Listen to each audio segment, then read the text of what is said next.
if you feel like I do right now. Don't say you're on the run to the other side, my love. You say you wanna try, but you never do. Sugar, there's a reason why we lose.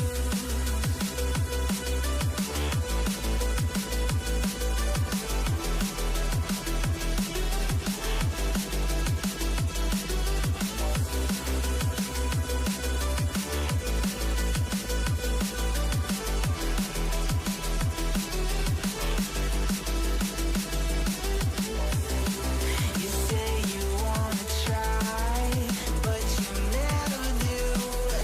Sugar, there's a reason why we lose. You say you wanna cry, but you never do. Sugar, there's a reason why we lose.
What a wonderful day. What a wonderful world it is to have CGO back in our beautiful grasps, all our hands, all are on the front force of the minds right now. We have CGO season 16 coming at you. We had a wonderful season 15. It went kind of crazy, I can't lie. Kind of iconic, Mhm. actually, was season 15, right, Shadow Fake? We have season 16 week 1 coming at us for CGL, and it's gonna be, I expect no less, another fun. Oh my god, they showed my little boob. We're so Yeah. back. Oh, we're so back, Shadow. How you been? How you been? Oh, I can't ever complain. Having a good time. Honestly, looking forward to seeing what what CGL is going to look like this season. Hoping we get some really competitive matches like we had last season. Like you said, last season one of the most competitive I've seen, quite honestly. It was a movie. No, last season was a complete movie, and this better be a feature film as well for season 16, right? We have Visored coming up against Alice Kessoku as well.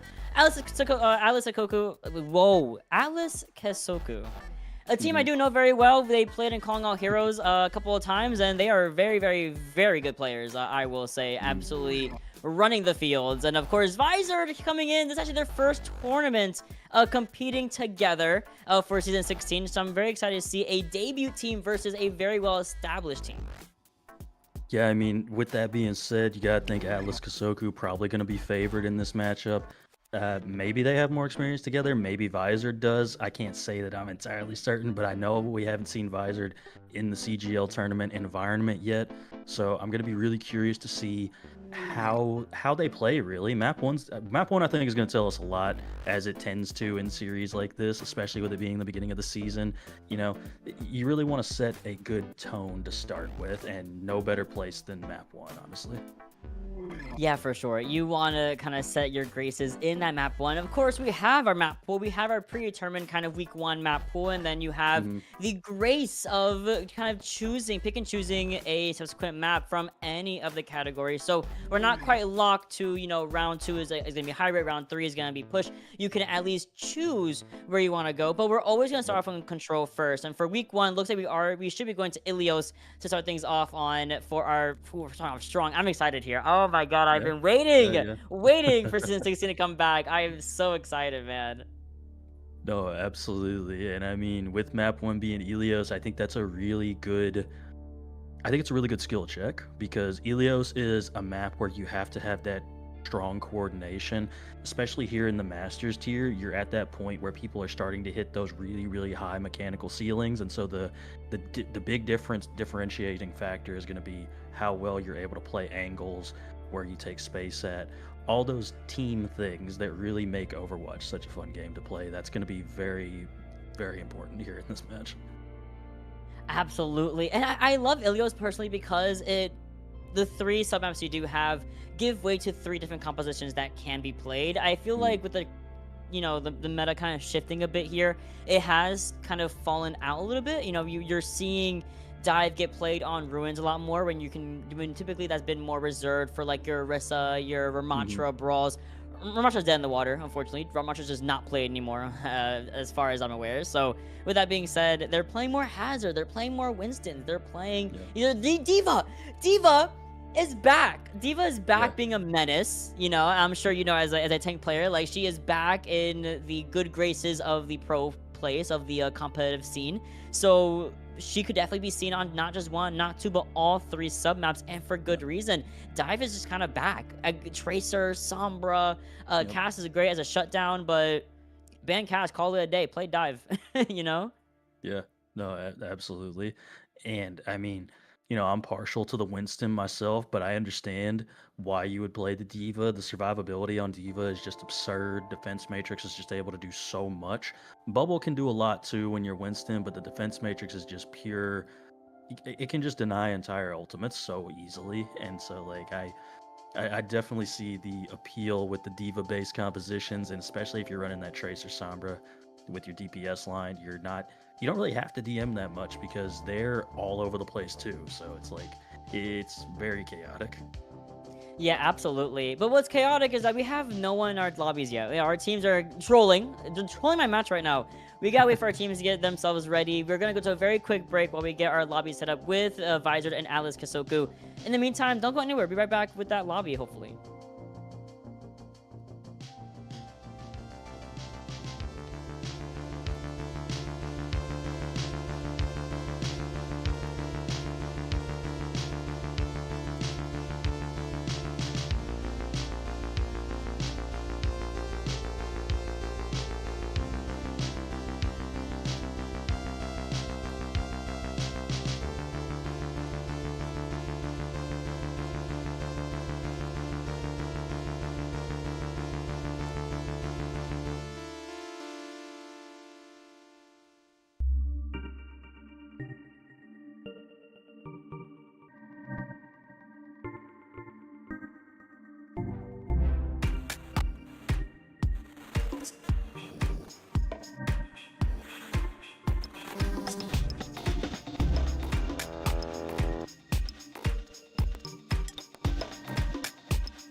And we're back. Had a little bit of the teams getting themselves ready into these lobbies, but they've arrived and we're ready to actually get started for one of our first matches of CGL Season 16. I'm Mott. We're joined by the wonderful Shadow Fang. We are the night crew at this point. I feel like we're always on at night together. We're good to go. Oh yeah, this is my working hours, if you will. I'm very active, one of them night owl type people, so I'm always with it. But hey, I mean, just to start with, we'll get a look at the map. We mentioned it a little bit earlier, but first map is pre-selected. Everything else afterwards is going to be loser picks, including mode and map from a pool. But map number one going to be Helios here tonight. One of my favorite control maps, honestly. Yeah, for sure. I think it's a pretty classic one, honestly. That's also to be mentioned. It's something that people are used to. People love playing it. People know what they want to play on it. So, with that being said, let's talk about exactly what we're gonna be going for the bands, of course, of Ilios. Some of them are a little more popular than others. I will say, I've been seeing a lot of consistent bands across multiple other tournaments. For example, Orisa being very popular. Freya. I've been seeing Soja as a band, Kiriko, lots of really good bands across all of the roles here. So with that being said, I feel like anything can kind of low-key go. Honestly, yeah, I think anything goes here. I'm gonna predict Hazard because I seem to be in the minority in liking Hazard. It seems like everybody else does not like Hazard that much. So I don't know. That's my gut instinct is telling me that Atlas Kessoku is gonna go with a Hazard ban because they don't like Hazard. Outside of that, I don't really have too much to think here because I think a lot of these first picks are just feel. So same sort of idea actually. They just don't like Diva. They might be more of a Winston team. So I like that pick. Yeah, I also agree with it wholeheartedly from Atlas Kessoku. So with that being said, I mean, we talked about a little bit earlier about Diva kind of inching her way back into one of the more popular picks as a tank in recent days and recent weeks after the patch just dropped last Tuesday or two Tuesdays ago, whenever it dropped, right? So that gives Visored just damage and support heroes to look towards. And again, this can come down to a Cassidy, this can come down to a Sojourn, a Venture, a Tracer, Symmetra as well. A lot of these kind of bands can in fact come through. And again, this is Visored's first time playing with CGL, playing in the CGL seasonal tournament. So I'm really excited to see exactly, one, their mindset and how they pick their band, and two, how they're going to play around the Diva band. And it's going to be the Brigida negating an Ana Brig backline, ideally on Lighthouse. Yeah, I was actually going to guess Ana, but I like the Brig pick as well because now you save the Ana pick for a potential escort map that you might want to also play the Ana Brig on. So, not mad at that choice at all because you do deny quite a bit trying to play that on a brig. You can't do the Juno brig if you want to. It's still an option. So now you're kind of forced into the Kyrie Lucio a little bit. I feel like here, it's what it seems like they're trying to do at the very least. Force the more rush style dive comps as opposed to the sit back, get a nano boost, and go in style comp. But I suppose we will have to see what exactly Visored and Atlas Kessoku are thinking here comp-wise. Well, I gotta see what Visored's gonna be bringing it to the lineup here, because we're gonna get our starting five. I mean, we have Easy Clap Easy, we got Ethan, we have Alex the carry, and that ball, I'm looking at it. I'm looking to see a ball at some point. Maybe even right now in Ilios is very popular as of late. Yeah. We have Ana Master 04, of course, with the favorite of the Ana, and Scraggy running it down with the Lucio little guy. That's Visored, and again, first time here for CGO, first time gonna be seeing them really rep what they can bring to the table. But Atlas Kessoku are very much the opposite, very seasoned team, very seasoned lineup, competing in different tournaments. So let's look over at their starting rosters as well. All right, and coming in for Atlas Kessoku, we're gonna have Chango and Sky Siri on that DPS line, with Edgy Mom on that tank, Thylisi and Estrida on that support line. Very different selection of heroes. I always know that a DPS player is probably really good when I see them pick the Torb as their favorite. Everybody loves trolling with that Torbjorn and pulling the hammer out as often as they possibly can.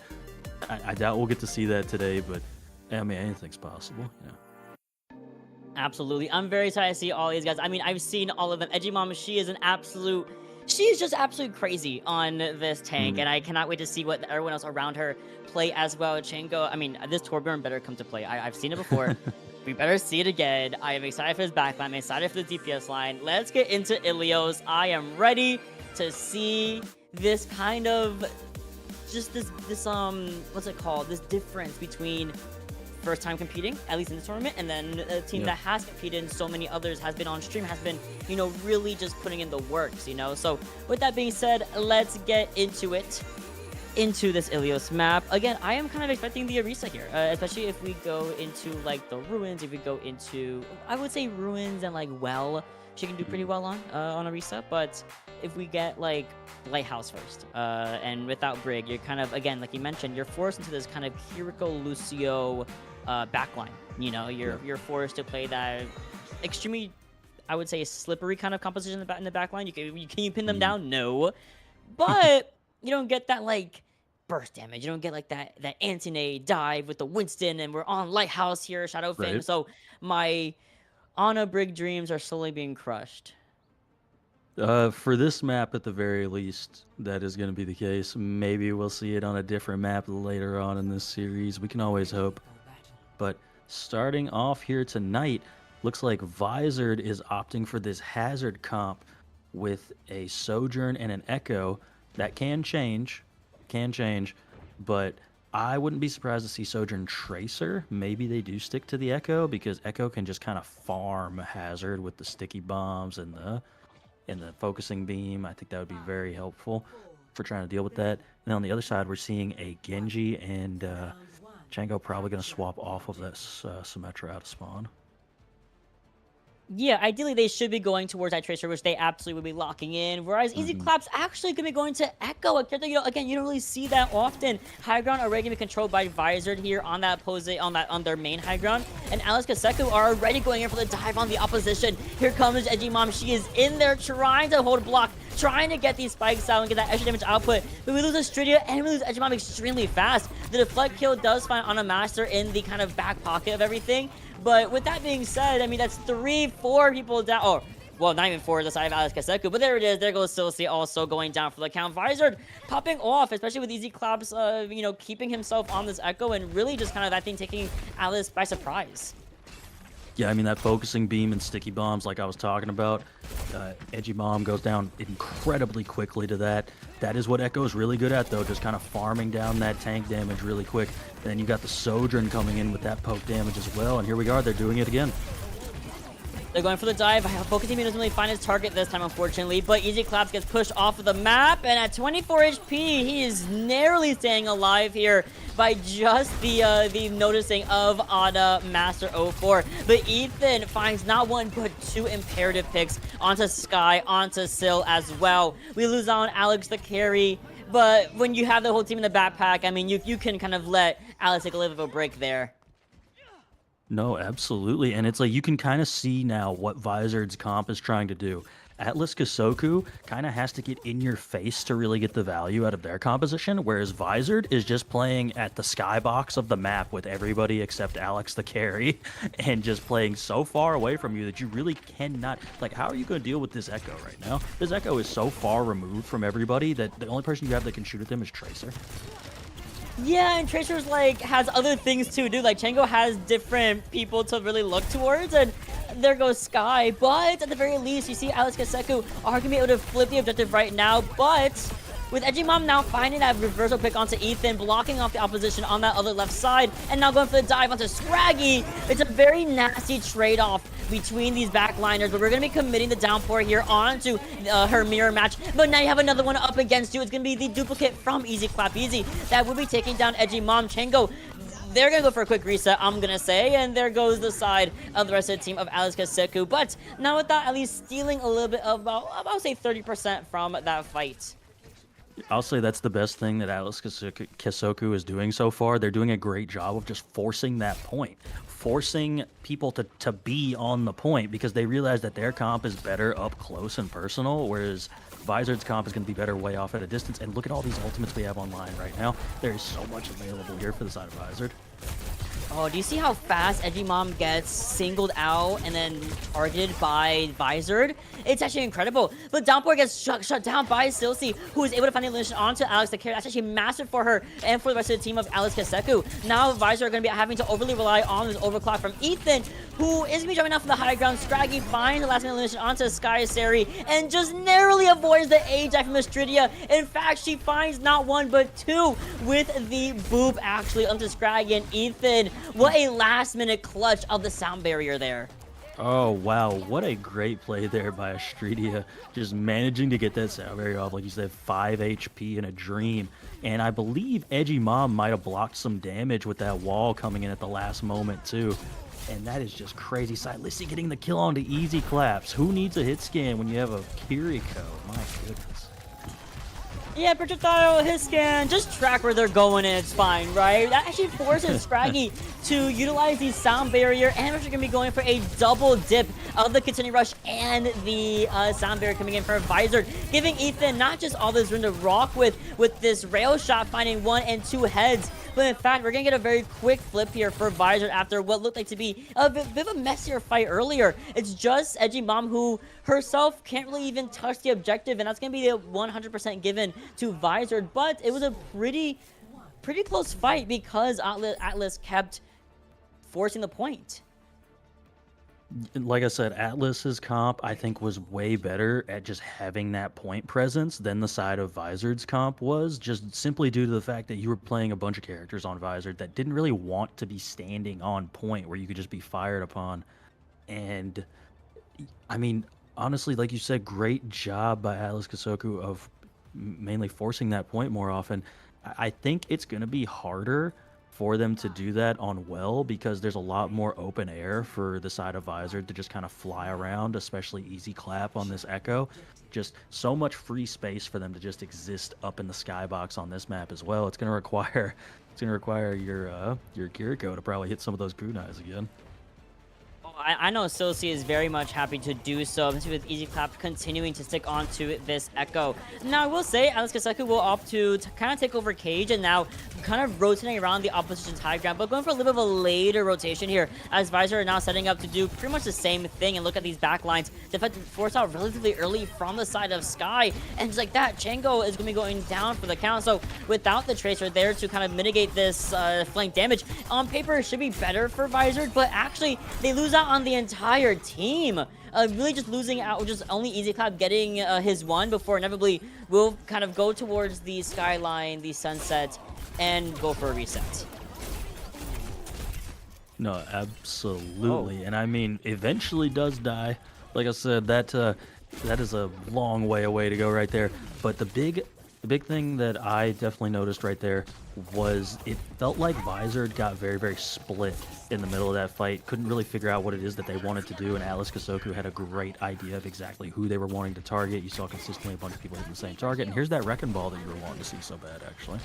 I'm telling you, Ilios and Ball are like peanut butter and jelly. I knew it was going to happen at some point, and I mean, Alex Akari is like, you know what, we're going to displace him as much as possible and go for this ball here. But we trade Easy for Silsey. That's, I would say, favorable a little bit for Alex Kessoku. They're down their Kiriko, but they're going to continue to at least to stall this objective while we're losing out on Chango a little bit here. Sky Sari looking a little bit worse for her, especially against this Lucio from Scraggy, who is going in for the kill. But thankfully, of course, Silsey is right there to help out in that endeavor. And now you can see Scraggy getting out of there by the skin of their teeth. Actually, here comes the downpour coming in from the side of Edgymom, and it singles out Alex Akari. This is actually a big opportunity here for the side of Alex Kessoku to not only just keep the point under their belt, but actually force these guys back to their spawn rooms. And I mean, honestly, great ult and wall coming out there from Edgymom, managing to solo out that Wrecking Ball of Alex Akari very easily there. Visored going to have, they're very close on the copy. They got a Pulse Bomb, they got mines, they got basically everything. Pulse Bomb comes out from Ethan, doesn't catch anything, but Astridia immediately has to counter with the sound barrier. We sure will, but there's, you know what, there's not going to be though, Shadowpin. There's not going to be a duo Kitsune Rush on the field here now that Silsey actually gets the one up on her mirror match. With that being said, we do see the Dragon Blade get expended here from the side of Sky, and of course she's also going to find a couple of bodies under her belt. And with that being said, 99%, there's a last minute touch, of course, coming from Alex Akari on this ball, but it has to be coordinated because we're still about 12% away from the aforementioned mines you mentioned here. But we are going to be seeing both the Sound Barrier and the Continued Rush be used. So with that amount of healing output, this Honing Beam is going to be focusing onto Sky Sentry or Seri, and then last but surely not least is going to be Edgy Mom going down for the count. And at that point, go for a quick reset. You're at 99%, not too shabby if you are Atlas Kessoku. No, you're not mad at that at all. It costs you 2 support ultimates if you're Visored, but you're not really that far behind Atlas Kessoku. If you manage to win this next fight, you'll probably jump ahead in that support ultimate charge. Atlas Kessoku doesn't really have anything here, so realistically, Visored should have every advantage here, and Hanamaster getting that kill is exactly what you want to see. Oh, and then the subsequent elimination onto Silsey is not what you want to see if you're Alex Kessoku. But if you're Visored, you are thrilled and happy to get at least a couple of more percentage under your belt here. And also, not only that, building up to these ultimates. And your favorite hero is coming out from the side of Atlas Kessoku. And Chango going on to that McCassidy real quick. The minefields do come out from Alex the Carry. I didn't see exactly where, but that did happen just moments ago. Oh, they're right in their, like, kind of rotation area on that right-hand side across from the spawn room. Chango gets called out by the post-bomb, though. Maybe they didn't have roll. Maybe they didn't have the Suzu from Silsey. But that's, again, a really big opener here for the side of Visored, as they're now keeping Atlas Kessoku kind of in their spawn. But Ethan gets called out by, of course, that nice jump slash here from Edgy Mom. And she's going to commit the downpour, really hone in on Alex Akari, and that's going to be the end of the ball main. Now it's just really focusing in on this Echo, who is going to be going for the duplicate here just to survive a little bit longer, as we are nearing that 80% marker. Astridia would be going down, unfortunately, and in that amount of time here, Shadow Fang, we've gotten Alex Akari back, and this fight has been extremely long-winded, I would say. No, absolutely. It's just been a continuous fight. Losing easy claps is not what you want to see right there, but the response of getting 2 kills is great for Visored. It sure is. We're also going to be seeing the Astridia Sound Barrier come through, but otherwise, besides that, it's just going to be up to Sky's Pulse Bomb to get something on the board here. Astridia and Scrappy both traded out, but with Edgimon being extremely separate from the team here, she can't really do much besides stall with a little bit of a hope and a prayer. Sky having used the pulse on, but finds nothing. And Chango, unfortunately, on the Cassidy pick. Feels like we weren't even able to proc up a Deadeye in time. And with that being said, after a very heavy-handed start here for Alex Kessoku, they fold a little bit to Visored, who bring it back from 0 to 100%. And I mean, honestly, it was really the ultimate usage there with Visored. Them managing to win, I think it was one of the mid fights without even using a single ultimate. They essentially won with the same 5 ultimates that they started their first fight with when they were down by 99-0. They won with that same set of 5 ultimates. They just staggered them out continuously and had a fight where they didn't even have to use an ultimate to win. So just kudos to Visored. Once they found their tempo, they did not let go of it whatsoever. I have to agree. They kind of just popped off. Once they got their gears in order and they were chilling, they really just kind of went on. I don't know on camera, but they kind of went ahead and just kind of popped off, you know, and that's okay. And with that being said, Visored having a very good opening start here, especially on Ilios. Now, Atlas Kessoku will have the benefit of choosing any map and mode as the loser's pick, and with that being said, it's a lot, you know. We're introducing a couple of new maps here. I believe we have Atlas coming in. You see, looking at my screen like, where's the maps? We have Atlas coming in. We're going to be introducing, I believe, Paraíso. I'm not sure if that was one of the maps from last season, but we also are going to have Dorado Online, Rialto, which is like a little bit more of a rarer S4 map that people don't really go towards. I'm really excited, you know. I'm really excited to see where we're gonna go next. If you are Alex Kessoku, you know that Visored likes playing ball. You know that they have a proficient hazard as well. So is dive out of the question? Do you want to maybe take him to a brawl mirror with Orisa? That's kind of what you're thinking if you're Alex Kessoku. I think the first move here, as far as just picking a map, I think you need to cancel out a really good Echo map with your pick. Just so, you know, for the sake of argument, I think Blizzard World is an excellent Echo map. So I think you should go and pick King's Row. That's not just simply because I like King's Row. I honestly think it is an intelligent move to just get rid of a good Echo choice so you don't have to ban Echo, because we've already seen Easy Clap is good at the Echo. So let's force a map where that isn't going to necessarily be the best bet.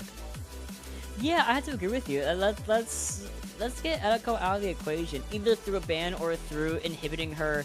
I guess her presence on a map. And like you said, Hollywood, not Hollywood.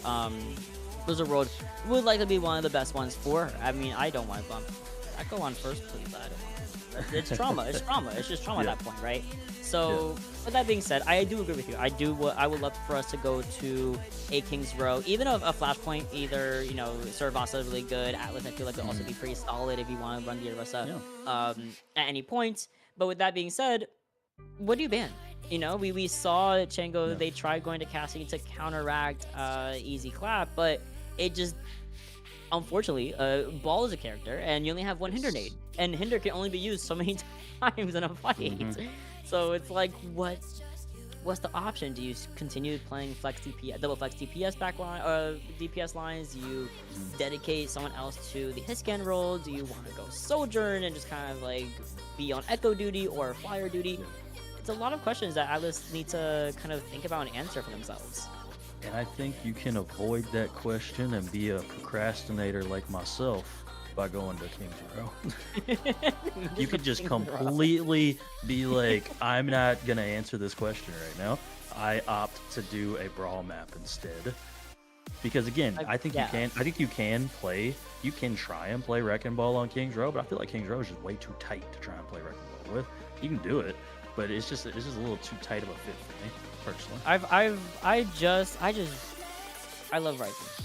So I very nicely ranked for a team yesterday that was trying to get some matches done, and I roll out on King's Row, and I'm like, I can't wait to play some Brawl today. And then I see Ball Sombro Tracer, and I'm like, oh, okay. So we can in fact play Ball on King's Row. Is it favorable? No, you're absolutely right in that regard. Is it possible? Yesterday, I became a believer. If you want to really just take it to that point, I became a believer yesterday in that sense. So, with that being said, if a team really likes Ball, they will run Ball anywhere. It's kind of like a Doomfist main. A Doomfist will run Doomfist anywhere. Okay, so we could see a potential Ball ban then, if the side of Atlas is not wanting to deal with Wrecking Ball at all. I think you can definitely go for the Ball ban here to start with, but other than that, I think those were like the two things that were really making them struggle. It was the Wrecking Ball just kind of displacing them, and the Echo just being outside of the kill box constantly.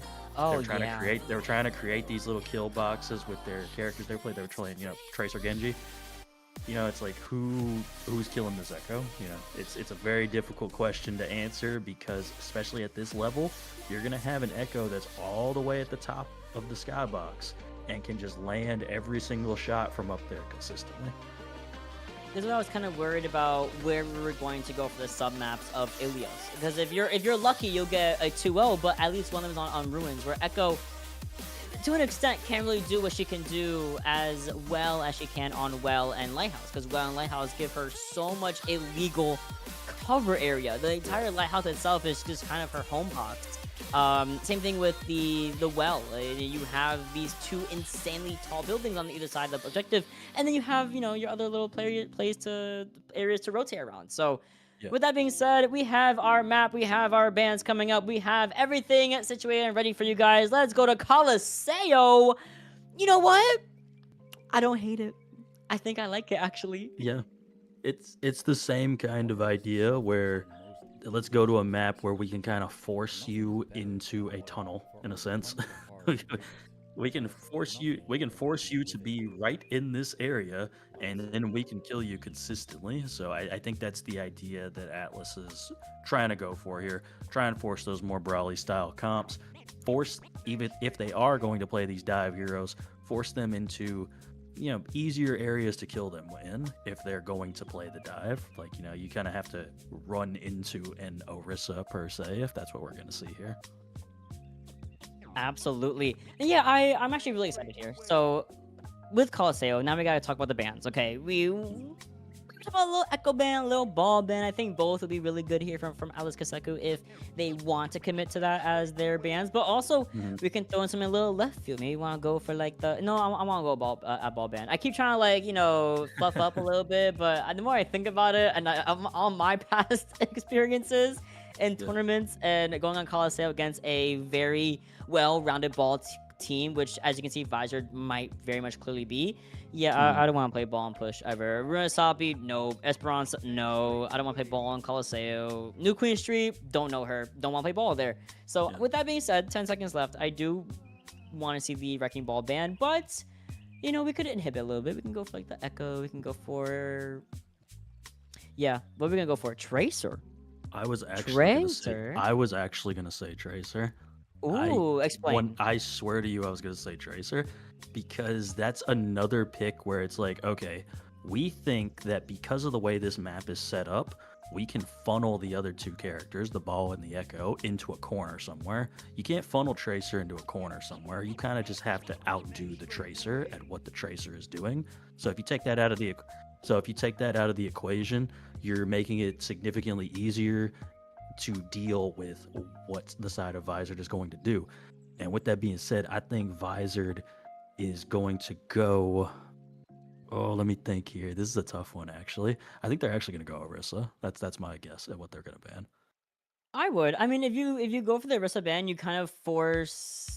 I would say that if you force a Hazard Mirrored again, or you force different backlines. Ooh, Yeah, I like this. Kiriko yeah, ban not on map 3. Yeah, I'm happy. Let's get the Kiriko out of here. Let's look at the humble Juno, maybe Wu Yang. I believe is legal as well for season yeah, 16 of CGL. So I'm excited actually. Maybe Ana. Not sure. yeah. Definitely You not could Ana. see. What am I trolling? I I'm trolling. mean, you could see Anna Brig potentially. I'm gonna guess Juno Brig. I don't know if anybody's gonna be brave enough to run the waterbender out here. The But waterbender. maybe we'll see a waterbender. I don't know. If that isn't a waterbender, I don't know what is, honestly. Katara would be jealous. That's all I'm Well, gonna say. we do have a substitution in play here. We're gonna get Spectre in for Chango, and we're gonna get Shadow in for Ana. Sorry guys, English is just it's not good to me right now. But with that being said, with a little bit of substitutions coming in here, and with that being said, it kind of thinks about what we're going to play for this DPS line now that we have a new DPS coming in for the side of Alice Kessoku, and we have a separate, ideally flex support coming in to replace Ana Master. So I do want to see what the backline will look like. Like you mentioned, Juno Yeah. Brig, I do think that could definitely be a possibility. Maybe even like a hyperspeed comp like Juno Lucio. Not very popular, Mhm. of course, but in the right hands, I mean, kind of annoying to deal with. Well, and you mentioned before, Juno Wu Yang is also a solid combination, from my understanding. Most of the time, I see Kiriko played with the Wu Yang, but Yes. maybe we could see that here. It's always a possibility. We have a Wrecking Ball team. That comp seems to work really well with Wrecking Ball from what I've seen so far. So that is always an option too. But it is looking like both teams are going to opt for the BAP Lucio with the Orisa.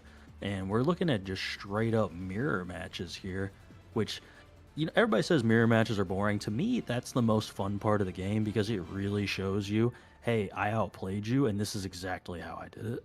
It's not difficult to tell how it happened when it's a mirror match. So I personally love seeing those.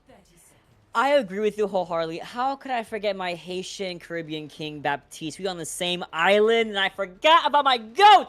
We have Baptiste and Lucio coming in from both sides, which I think is a really, really fitting substitution for the Kiri Lucio. I mean, a little bit more Mhm. of a traditional brawl backline, I would say, and you're playing this Orisa with it, right? Especially between Alex and Edgy Mom, now on even playing fields. This is Edgy Mom's favorite character to play, so she is a lot more comfortable, I would say, at least in the mirror match than maybe the Hazard mirror match we saw earlier on Ilios. But this first opening phase is going on for a very long time here, but it's going to be both Sky and Silsey taken down by Ethan and Alex. Way off in the distance, not even looking towards the DPS to start, really starting things off with a strong foot here. And just like that, with Edgemon going down last, it's going to be a nice, nice good lead here for the side of Visor. And they're going to be pushing up super in. No, absolutely. Those that spam damage coming in from Alex taking down Silisi so early, that was pretty much ball game right there. As soon as that happens, Ethan doing a great job on this Sojourn too of just landing these rails consistently. And what's scary is that you have Ethan on this opposing high ground. I mean, you're getting a little bit, bummed out or bursted out by Astridia. But then you slide right back up with your Genji, and there goes Spectre coming in and being taken right out of the fight by, of course, the mirror match between themselves and Easy Clap. Now, there goes Edgemon once again. Lamb comes out a hair too late from Silsi, and unfortunately for your punishment, you get the Judas Cradle of the spawn room.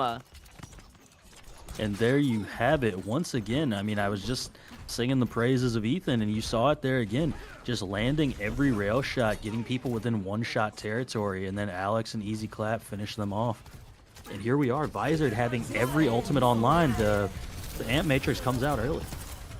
Oh, Terror Surge going to be committed here from Alex, and I mean, it's a very big mistake. I would say Ethan does come with the overclock to maybe get a little bit more percentage on the board here, but it's hard stuck at a nice 69% here, 69 meters here for the side of Visored. Now, Alex Kessoku can finally start bringing them back to a more even game plan here, and they didn't use any ultimates. They are holding on to all 5. Yeah, a little bit of an over ult there from Visored. Really, as soon as you lose a player, you probably need to stop ulting in that instance.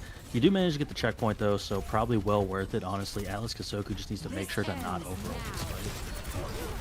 Oh, they're just gonna go for the overclock, find 1 if not 2 heads for Sky, and that is the end of the engagement. Spectre is super low, but it's gonna be able to restabilize a little bit. Oh, I lied to it. It's not gonna be able to restabilize whatsoever as Ethan comes back for a vengeance alongside Shadow, of course. This is a beautiful kind of just recapture the objective here for the side of Visor, and they're gonna be pushing in again, and just under about 4 minutes almost 4 minutes have depleted now.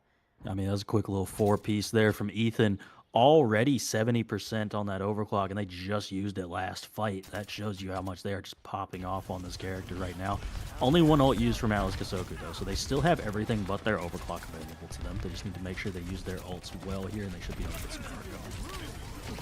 You're absolutely right. And a classic here is the sound barrier in the response of the upcoming Dragon Blade from Easy Clap. And here it is. Gonna be the sound barrier coming in just a hair on time to negate Easy Clap and shut them down completely. He is out of the fight. There goes Edgemon as well. She is gonna be traded off for the Genji. That's not favorable if you are Alex Kessoku, especially when the rest of your teammates are starting to falter a bit here in honestly, the end of the engagement. And you still have Alex staying alive now, kind of being looked at by all angles from Spectre and from Astridia, who are gonna be able to kind of clean up the engagement now, just as poor Lucio versus the likes of Spectre, and she's going to be able to take that objective under her belt and grab the objective back with the side of Edgy Mom.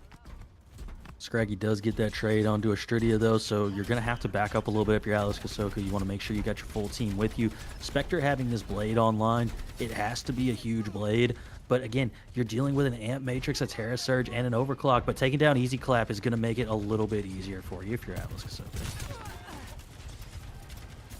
I love the positioning here from Ethan. I mean, when he's going to be able to use that overclock, it's going to be beautiful. But that means you need to wait for Alex Kessoku to start walking up. I mean, Edgy Mom might be the walker. She is on those staircases. There's the window. But Edgy Mom's on that right side. Here comes the Genji Spectre on the left, or vice versa. And there it goes. Spectre will be taken out of the engagement. Here comes a Terror Surge in response to a very early lamp. And just like that, especially, boom, with Easy Clap actually going over to the Echo and finding that honing beam onto Sky. That is the end of the fight, but just about 20-ish, 25 meters between the two. Yeah, relatively close here for the side of Atlas Kessoku.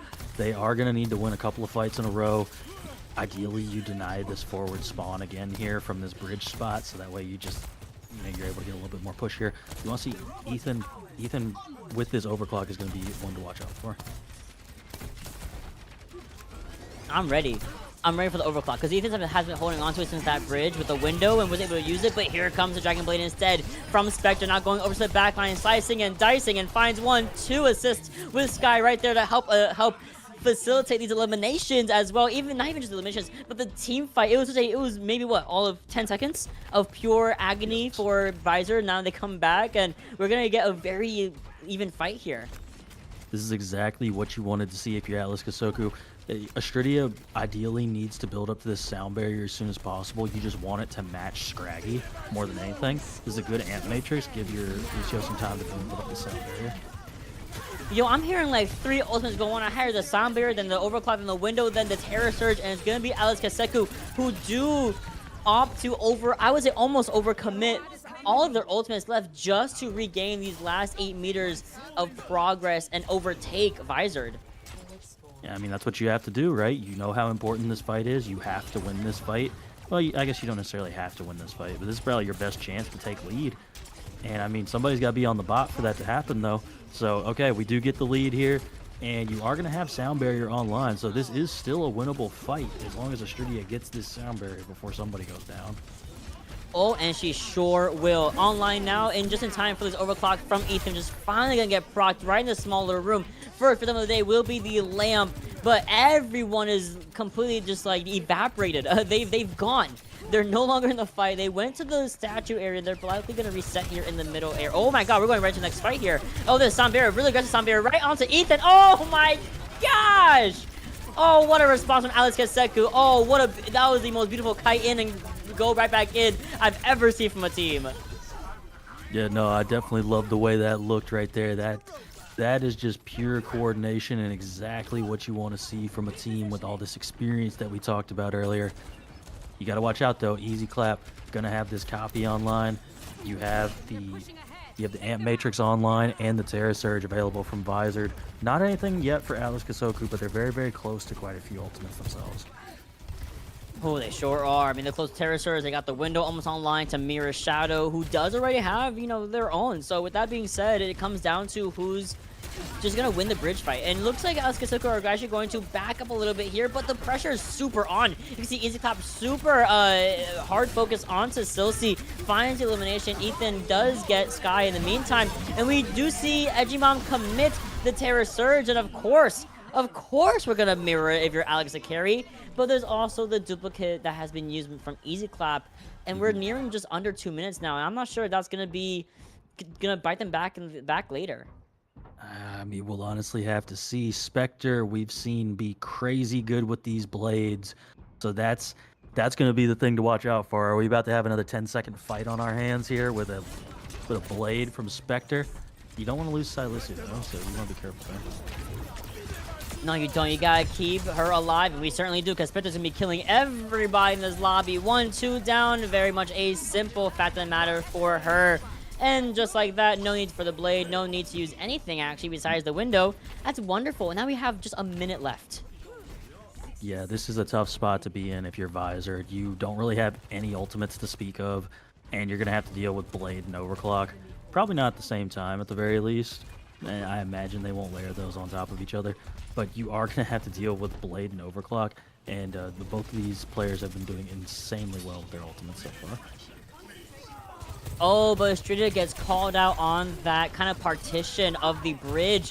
Sky called out again while sliding out, and everyone's just dead. Yeah, Alex the carry really putting the team in the backpack right now. 1, 2, 3 down, 4 down, 5 down.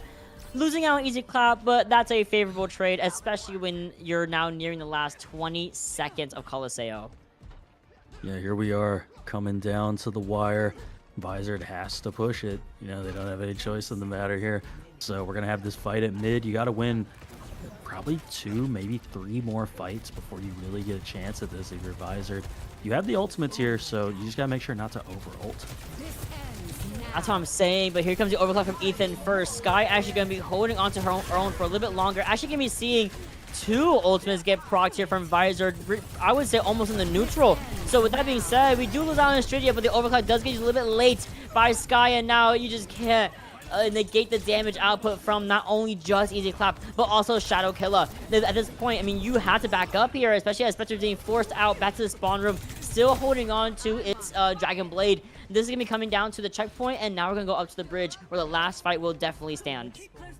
I mean, Edgymom just still alive, way off in the back line here. They're going to have to try and rejoin their team at some point, and they just have to kind of make sure they don't die here when they try to do this.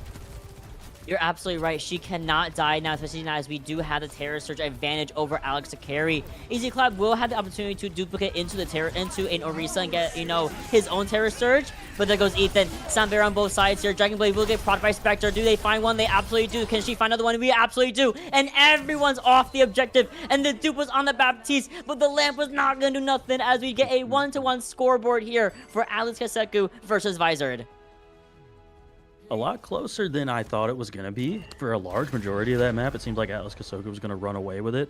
Visor does come in there at the end, making it a one-fight game, and who else but Spectre coming in with Blade, as they did, showing exactly why they came in for this map, because that was some crazy Genji play we saw from them throughout that entire map. Pretty much every time they pulled Blade, it seemed like they got at least 2 or 3 kills.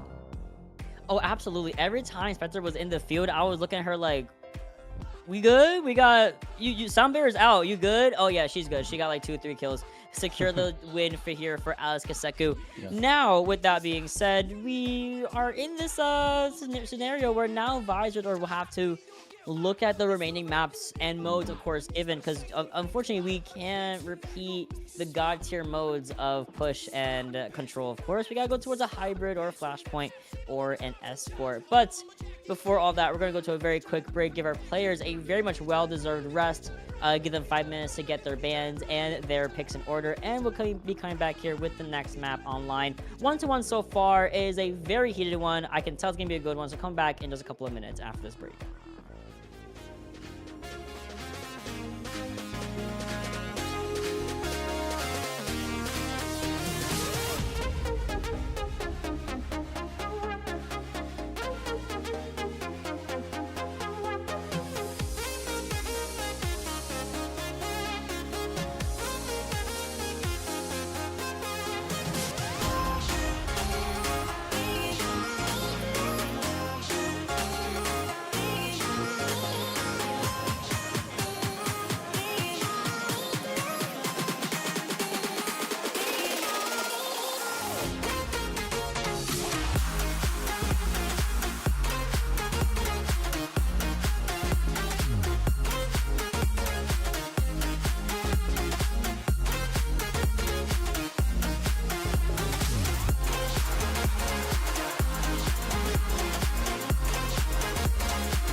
very quick break later, we are back.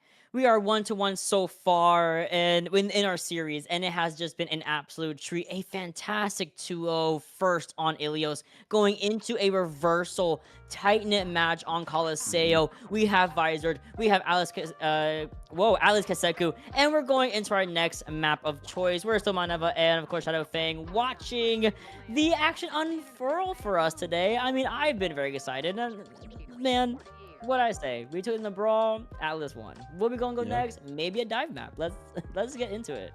Yeah, I mean, just adding to the exact opposite of the point I made last point, I would like to see Blizzard World coming up next year. Dorado is also a solid choice, though. Same sort of concept. Hey, let's go to a dive map, force the composition that we know we're really, really good at. So, yeah, this pick makes perfect sense to me. And Visored gonna have the first ban pick up here. I'm really curious as to what they're gonna ban because I mean, you could ban a Brawly style hero, but are we gonna play Orisa and run it down mid on Dorado? I don't think we're necessarily gonna do that. So I don't know. This is gonna be a tough one. Yeah, I had to agree with you. With that being said, like I cannot imagine Arissa having exactly the most fun time on first or second. Third point, Yeah, you have a fighting chance, of course. yeah. But with that being said, you mentioned the bans. We're ready to go into them. Of course, Visor, I believe, having the advantage of having that first ban under their belts, Mhm. and we're gonna get into it, you know. And as you mentioned, you Visor has seen the power of this Genji. Of if Yes. Spectre is gonna stay playing, we've seen the power of that Orisa as well from Edgy Mom. So, what do you think? Do we want to go for maybe a protection ban? We want to make sure we keep our ball alive, ban out like a, I don't know, ban out a hazard maybe. What can we kind of think to see here? You know what? I think you just said it. I think you banned the Genji here because we saw how good Spectre was playing that Genji on the last map. Even with the Echo on the field, the Genji was still just popping off, constantly getting all these kills and whatnot. Granted, that could be partially because Kiriko was not in play and Kiriko will be in play again, but I would still ban the Genji. And there it is. There's the Genji ban. Makes perfect sense to me. It's like, what's the only hero that they played last map that is still playable this map and they did really well on? Genji. Let's get it out of the picture. I agree. And this might force Spectre to maybe go, if, of course, given that she's going to be in here or not, or changed out for Chango, um, you know, you can maybe see the Tracer come back here between either the Mhm. Flex DPSs available to us. Now that Atlas Kaseko have understood that, okay, there's no Genji, they want to protect this Echo from being a possible ban from us. So what do we do in response? Loki, go for a little ball ban. I think ball can do pretty solid here on Dorado. And if you're Yeah. going to do it at any point, I would hold it for either the escorts available to us, and now that we're on Yeah. escort, I think it's time to kind of rip the band-aid off, but we could also kind of look towards the hazard as well if you don't want to leak the mirror match. Up to it really just comes down to another Kiriko ban. Kiriko map 3 haunts me. I'm telling you, Shadow Fang, Kiriko map 3 bans haunt me wherever I go.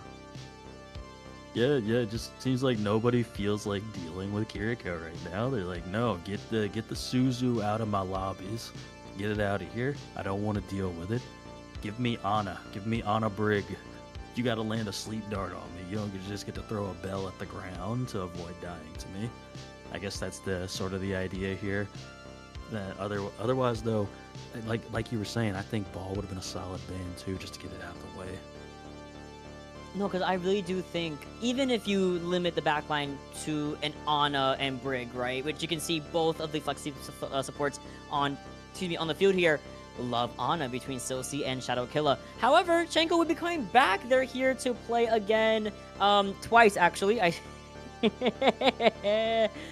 They're here twice. No, I'm kidding. Chenko will be coming back in, replacing Spectre, and I'm excited again, but I do expect Easy Clap to come back on that Echo. Again, I think Dorado does pretty well with Echo, especially if you're defending first. You have Yeah. that natural kind of high ground cover that she can really abuse as a character. So it just kind of comes down to Alice Kaseko finding a consistent way to shut down this Echo and not repeat the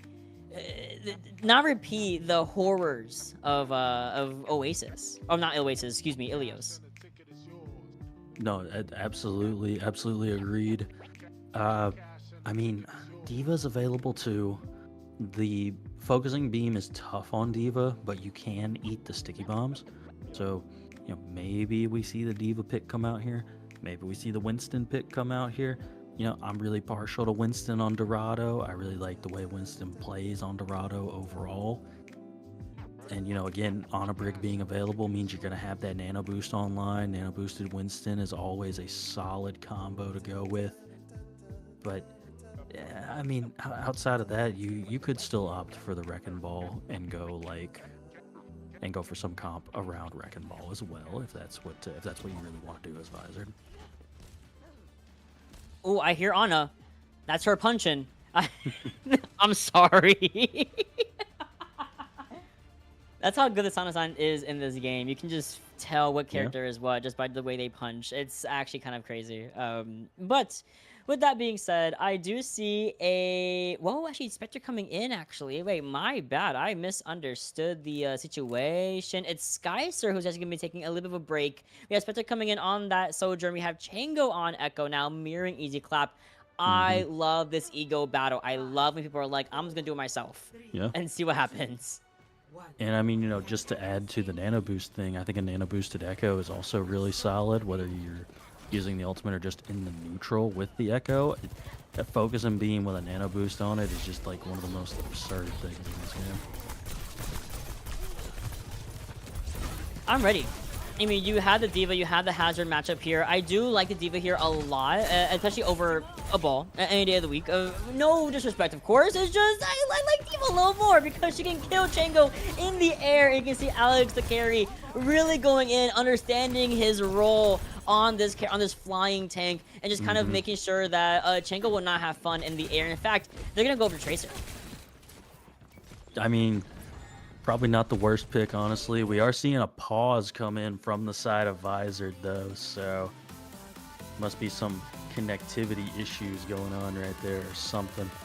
But, fight number one, we see immediately why that Diva got banned out on Helios, because, just the immediate just swoop in and double kill from Alex the carry just almost immediately.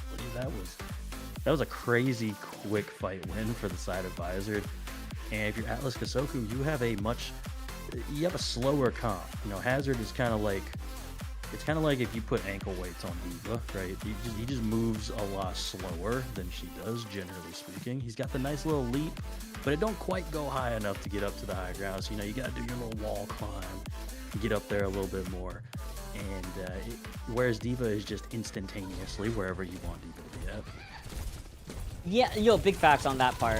Diva kind of just goes wherever she wants to go. And you can kind of see Scraggy purple right now, separated from the Ana. No! Okay, they're not together, thank God. With that being said, you mentioned it very well. I think Edgymon is going to struggle a little bit in that kind of tempo, outmatching the tempo of Alex Akari on this Diva, as well as also Easy, who is sticking to his guns on this Echo, but we lose Ethan very early from a really clean rail shot from Spectre, and this does kind of open up a little bit of freeway for Alex Kessoku. Now, what a great kind of like prediction on the reappearance from Chango, actually forcing the recall relatively early in this fight, I will say, but rail shot does connect onto Easy Clap. Easy Clap will have to back up a little bit here, retreat to the safety of the back line before eventually getting those cooldowns back for themselves. And now, what is the plan? We have Nano. We're going to be using on the Diva here, who's going to be able to build up the Diva Bomb.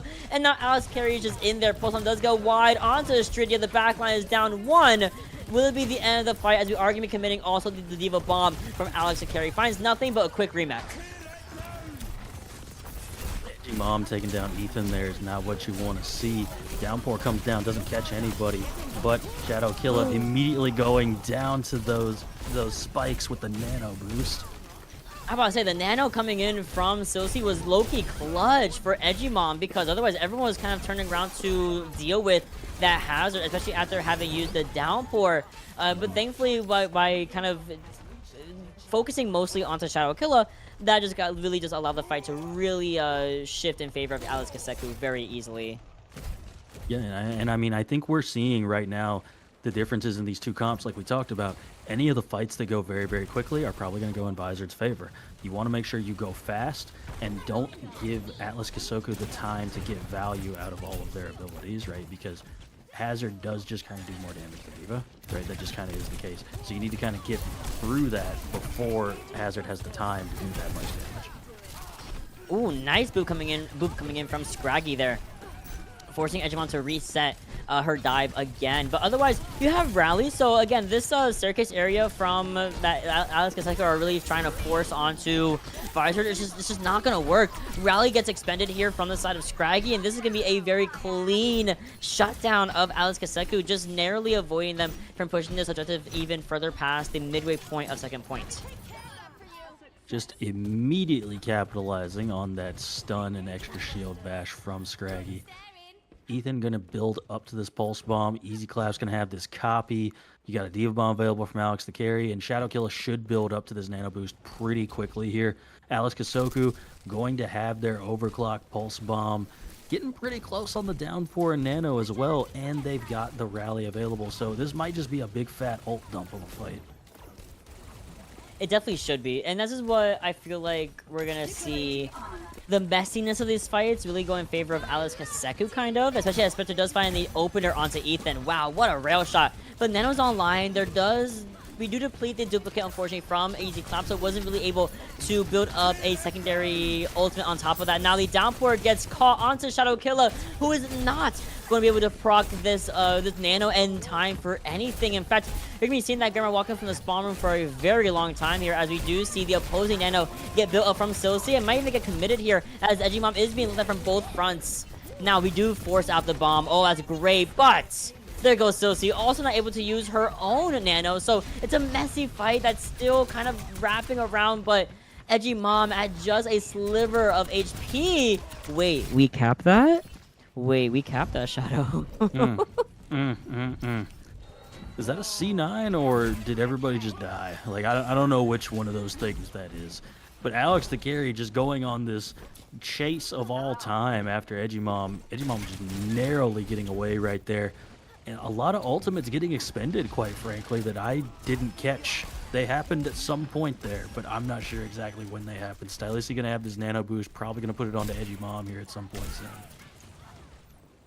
I mean, they're going to have mirrored nanos here, aren't they? So it just comes down to a matter of the fact of who the nano target is and how good they're going to play. Now, it's not going to be Spectre, unfortunately, as, you know, does get called out very early on in the engagement, but we have to be a little bit weary about Ethan's post bomb. We also have Scraggy coming up on another rally a little bit above Astridia could build up for herself here, right? So with that being said, you know, it's going to become a messy fight. We're halfway through the third point of Dorado, and it looks like Alex Kessoku looking very good, but we're going to be starting things off with a very strong... Whoa, what the... Wait, the sleep? The sleep on the nano to Easy Clap? That's big. You deplete basically the entire usage of that nano away from Visored. Now you're left with just a couple of dead people, and Alex the carry gets demeched and shut down. Under 2 minutes to go. This is looking fantastic as Alex Kessoku are now walking up into the spawn room. Yeah, and I mean, great job here. You're going to have the downpour online once again. I wouldn't be surprised to see it get popped off right here in the spawn. It does get canceled out of it, though. Touch? Okay. We get a touch here, but we lose on 2. What a rally coming in from Astridia, though. It might be just what we needed to not only win out the engagement, but also just kind of bully Alex the carry, even just 3% before having the Diva Bomb available. Trying to stall, but it's not going to be enough as Ethan can't even blink fast enough to go for a last-minute touch. A minute and a half, just about granted to Alex Kessoku as they have full capped here on Dorado. I mean, a minute and a half is a crazy good amount of time on these escort maps. Typically, we don't even see teams complete maps on escort more often than not. So even getting a completion period is great. Getting it with a minute and a half is awesome. But if you're Visored right now, all you have to focus on is just getting point by point, just getting some kind of progress here.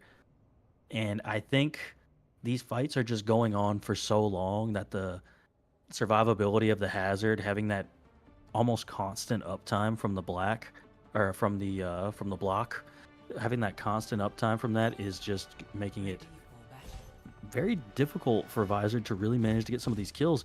And is that a Wu Yang that I am seeing on the side of Visored? A Wu Yang Lucio. I think you mentioned earlier that's actually a solid combo for the hero right now. It could, absolutely. And only just because they're just so speedy. I mean, have you seen how fast... Yo, Wu Yang be leaving fights so quick. I don't even know where he goes. He'll be like, oh, bye. He really is just out of there, evaporated. He's like an angel's kiss. You get a little wisp of him and he's gone. In that sense, though, we are gonna be seeing a couple of tops in the spawn room here for Visored. I would love to see Wu Yang be played though in one of our first official CGL Season 16 matches. But I do like that we forgot to ban Kiriko. So there's no official Kiriko map 3 ban, thankfully, for the Mountain fans out there. But I'm a little weary if you're Visored. You're running on the Diva again, and ideally you want to make it as you want to get that same time bank, honestly, as Alex Kessoku. Yeah. You kind of just have to find somebody to kill quickly, because again, that's where your comp's gonna have the advantage, is you have the speed. So if you can just get on top of somebody before they really have the chance to react, that's the ideal situation. Kind of like that. I think they got she got jumped.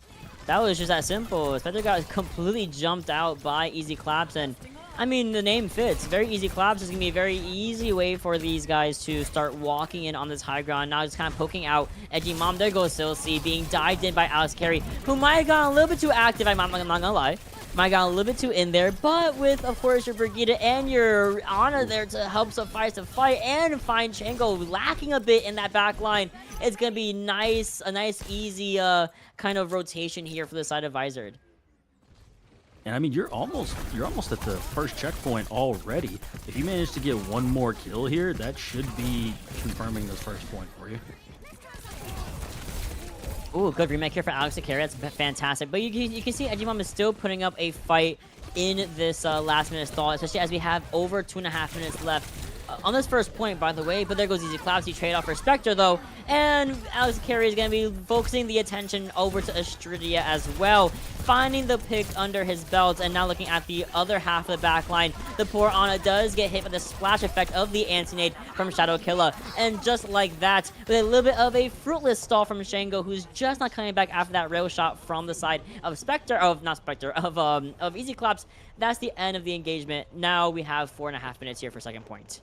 You know, it's the most crazy looking thing to me when Diva does eat that wall that comes out of Hazard. You just see it start to form and then it just disappears from existence. It's so weird. it really makes me think that Diva should also eat accretion. You know, it's like, hey, those are both just things that appear out of thin air. And here comes the downpour, actually does get blocked by Scraggy. You saw a sleep though? Oh, that's my Ana players out there. What a sleep on the Astridia. Now that allows Scraggy to walk in with this rally with little to no fear. You can see just the aggression, the confidence to walk in with his Diva, and that's it. We are halfway through second point with under 4 minutes left. And this ult advantage for Visored is just insane right now. Like, you can just stagger out like one or two of these ultimates, because all you have from Atlas Kessoku are, you have Pulse Bomb and Rally available right now. You're close on this other ultimate. Oh my goodness, and there goes the kill to Stylissi as well. That's pretty much gonna be fight. Yo, is that 2 Brigs on Visored?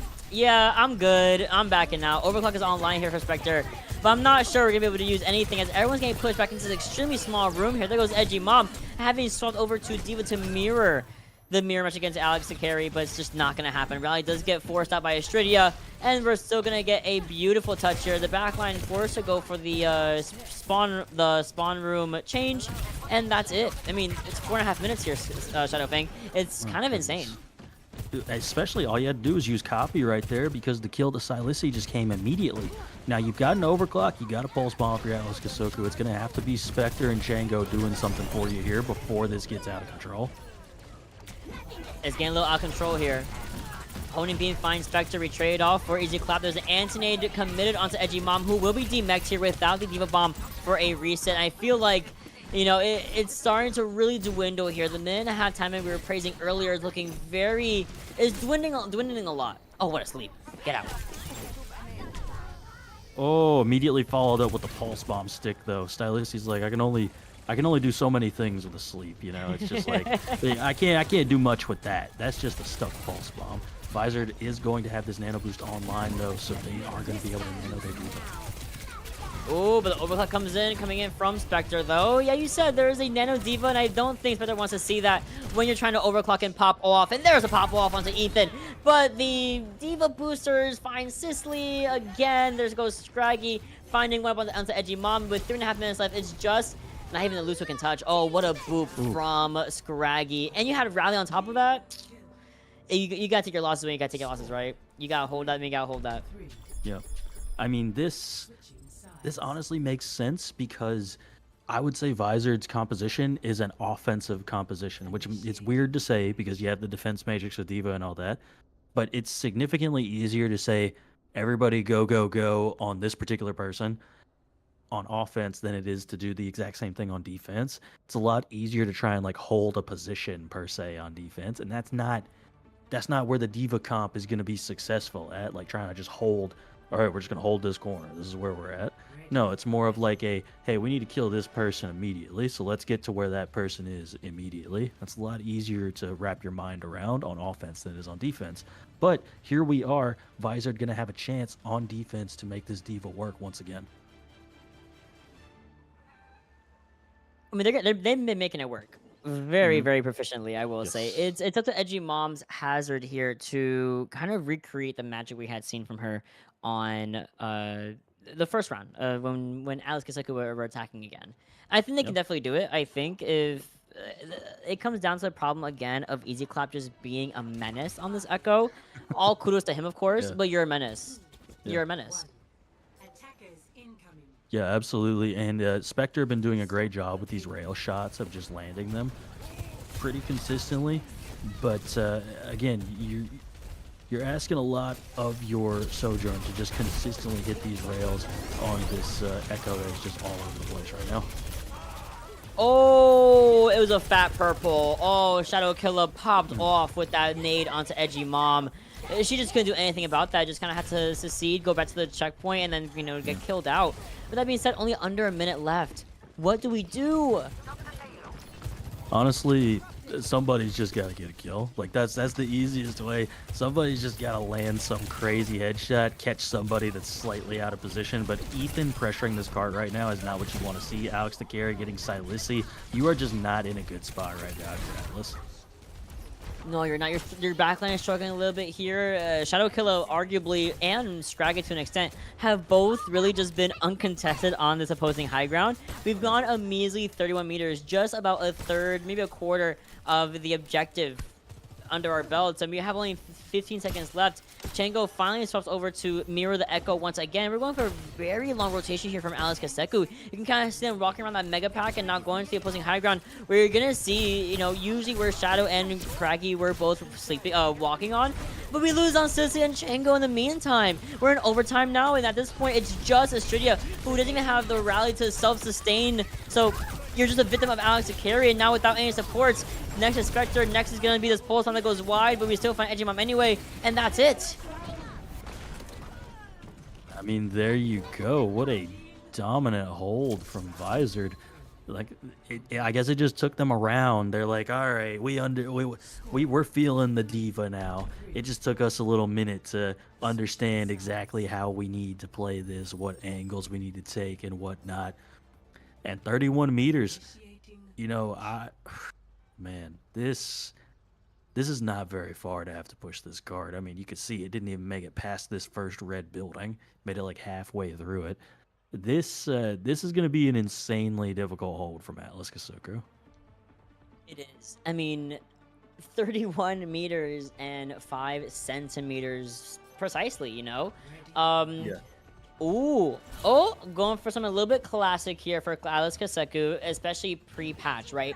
We have the Ramatra, we have the Cassidy coming out. The Lucia, the Life Weaver and the Baptiste will be making an appearance here for Alice Kessoku as well on the defensive phase. Visored gonna be sticking with what's been working for the past 4 rounds. Why if it's not broke, don't fix it, right? So yeah, exactly. I'm excited. I like it. I like Chango on Cassidy. It's gonna be a really good answer against Easy Clap. He's got 3 minutes though, like 3 minutes, 31 meters. Oh. You're essentially just going to be sitting on this first corner if you're Atlas Kessoku and just being like, you do not get to walk past this corner in any way whatsoever. Like, that's essentially all you can do here. You know what sucks? The Cassidy is like target numero uno for Visored, because you have one ability, one movement ability. It's called the roll. You roll, you're dead. Whoa, speaking of dead, Shadow was too busy fidget spinning the sleep gun and almost let Alex the carry get demech there. Big nade goes to Chango. Estridia also a victim of the purple as well, but we gotta wait a little bit because again, Alex the carry getting so low, and they have so much time. Actually, they're actually going to opt to try to get a team kill here, a team fight win, and then push the cart. And that's smart. You wanna know why? Because you gotta push only 31 meters, not even 20-ish meters. And there it is, 3 down.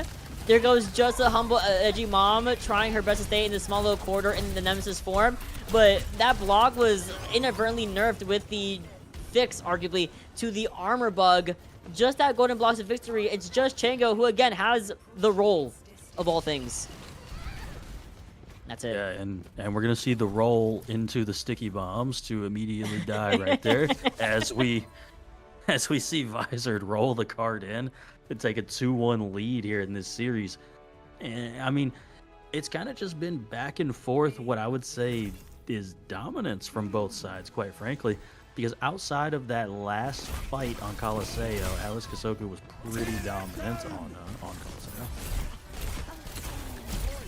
I mean, it was a very valiant effort from Alice Kessoku as they are just... It was a fun one, you know? They're saying GG's in the chat. I am 90% sure that this is the first to 3 for the regular season, but we're double checking real quick. And I hope our players don't just leave the lobby. Please don't leave the lobby. Chill out. It's first to 3, I'm pretty sure. So chill. The stream is set up for like 5 maps. Chill. Don't leave quite yet. Because in that sense, you know, you come in with a first to 3, and Alice Kessoku still have a map selection. They have a ban under their belt. They have protected the ball ban so far. So yeah, they forgot. My Chungus players forgot it was first to 3. Guys, the mental needs to be there. We need to keep it together. Oh my god, I can't. And Visored is just on match points, not winning. Well, and I mean, we said this a little bit earlier, you know, seems like Atlas Kessoku feels better on the brawl, Visored tends to feel better on the dive. Well, we are at a point right now where this next map can potentially be a brawl style map. Like I said, I think the best choice is going to be King's Row because I think all the Flashpoint maps are brawly style maps because that's what we have left. We have Hybrid and Flashpoint. And the most brawly hybrid map we have available to us is King's Row. Whereas Flashpoint, they're all pretty brawly, in my opinion. But hybrid, we got Blizzard World, Hollywood, Kings Row, Paraiso. So it's like, if you are Atlas Kessoku and you pick the Flashpoint map right now, I have no doubt in my mind Visored goes Paraiso or something like that. It goes a map where Diva is just going to be the preferred pick. So you kind of need to walk in and pick this Kings Row right now. I think that's going to give you the best advantage possible. You know what kind of sucks that I will mention real quick about the players thinking it was first to 2? Which, first of all, we are the Big 25. We are playing first to 3. We have time, right? My thing is, Visored already used their Genji, and I believe they were using Kiriko ban earlier, but they use a Genji ban on Dorado, right? No, understanding that this should be their win con. They should be like, okay, we're good to go. We can just kind of rule the world, and we can play without the word of Genji, and we can win 2-1, right? But previously, when they thought it was first to 2. Now you're going into, arguably, like you mentioned, Alice Kessoku's strongest compositions into the maps that are left, besides, of course, like Paraiso, right? Unfortunately, it's not your pick. It's Alice's pick, and I hope they go King's Row, and they will. Oh, they're smart. They're thinking the future, Shadowfang. They are realizing we can go Brawl now, and we can definitely go Brawl later. No, absolutely. Like I said, this makes the most sense because we've seen it now. Out of 3 maps, you won the map where you forced the Orisa comp. You lost the maps where you had to play the Hazard comp / Diva comp. You lost those 2 maps. So it's like, all right, we'll go King's Row, where our Orisa comp, I would say, is favored over the Diva comp. You can play whatever you want to on King's Row, but I just think the Brawl is going to be favored more often than not. And then you got Flashpoint, where it's relatively flat maps, all of them.